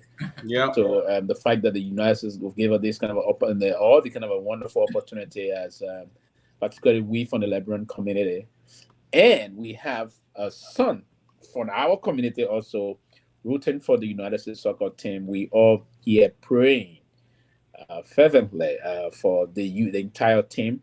It's our hope and prayer that Pochettino will today feature our son, our Peking, and our nephew, our cousin, and the rest of that. I mean, the enthusiasm is all over. I think the fan fest area for US from all other cities I'm seeing here. I'm seeing in LA is also done. Yeah. Kansas City is also done. Even Philadelphia here, right not too far from us is also done. New York is there. A lot of things. The guy are waiting now to start this, and the US going to be setting the first history since there'll be the first men team. Yep, to win 3 in a row. To win 3 World Cup matches in a row. I don't think they have even done 2 before in a row. No. To win this and tap their zone, if you will. They already tap it, but they were going to tap more by winning all three games. This is going to be an extraordinary history. And I want to believe Tim Weah will be featured tonight. My Gus is telling me, and what will be fighting from the news that there are 4 yellow cards, and most of the players will be on the bench. So I think he will have the opportunity to play. And we're just praying. We're praying to the Almighty God, and we're telling our old man there, Gabarage, Lubia's Woo, we're talking to them on the Carolina. And we'll put the Tony in there. The Landation. Oh wait. Go to Acclama. I mean now. Let me try to spit my part of Basso. You think that's right? Listen, that's Johnny, USA. That's right, Johnny. Johnny, yeah. No. You see, yeah, Johnny, when I come to Liberia, you and Pewee, you gotta take me. I gotta go see the girl Jojo. That lover with me, I like Jojo. Oh, Jojo, eh? I gotta see. Jojo, and that son came up at the time. We're on our way to Liberia that day on United flight from Washington D.C. dollars to Accra, Ghana. So when we did the first surfing that night on the flight, smooth flight, had my beamer. Yeah. So and when I skipped on my tablet, I went to I logged to their Wi-Fi. I click on one of social Facebook. Yeah, just so I thought she just hit the preparation on that song. The business song she did to go. While we landed Lufa. Yela, right? Yeah. So that song. Look, USA. All through. Up to. So we look for. What has been a given? I want a plan.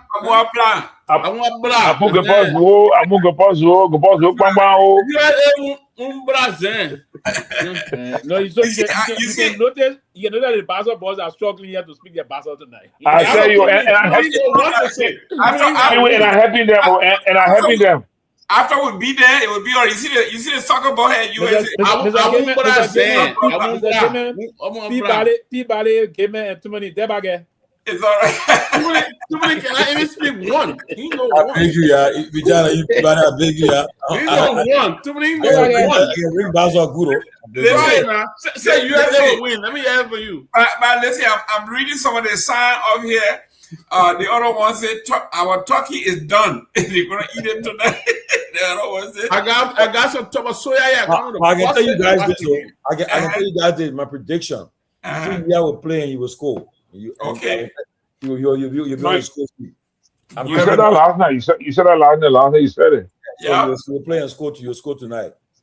Excellent. I just hope that they start him. They don't bring him second half. No, I think he'll start him. He'll be the zero, but I think we are going to score fast.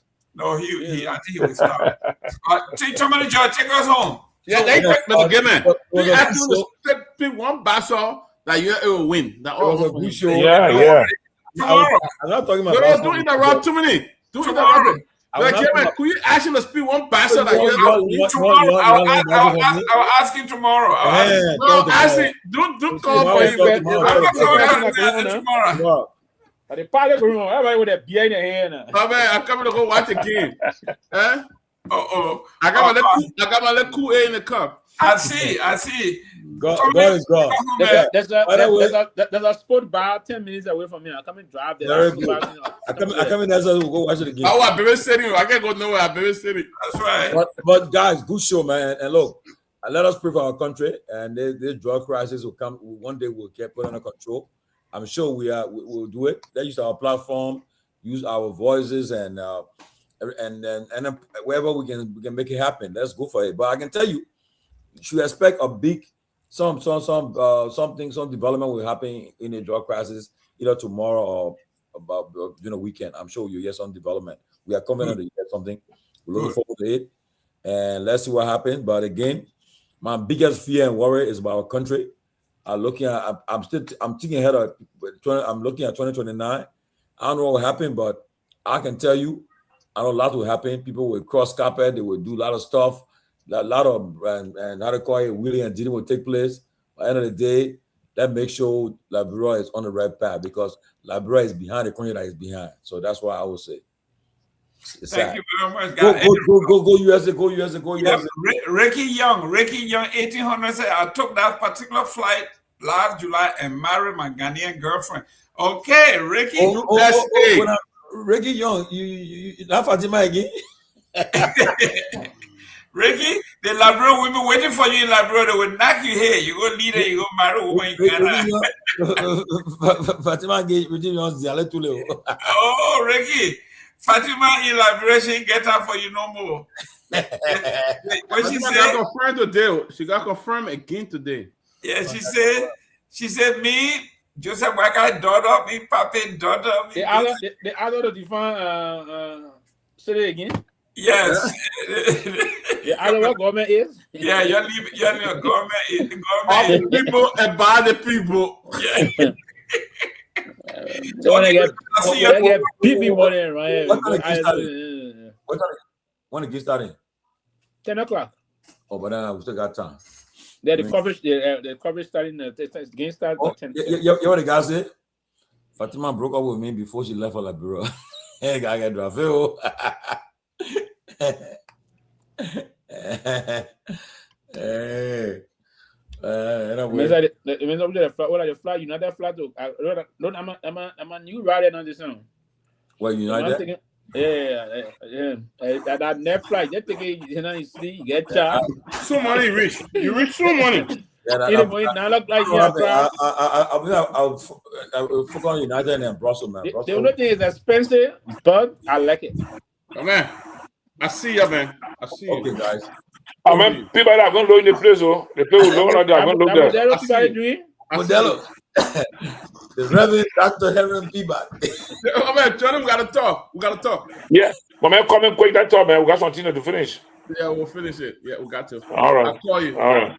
Yeah, okay. Right, gentlemen. Ricky, I know Ricky. I know Ricky. I mean, y'all left the show on last night. The 10 was just running. I had to get on it and cut it off. So call it on and we go.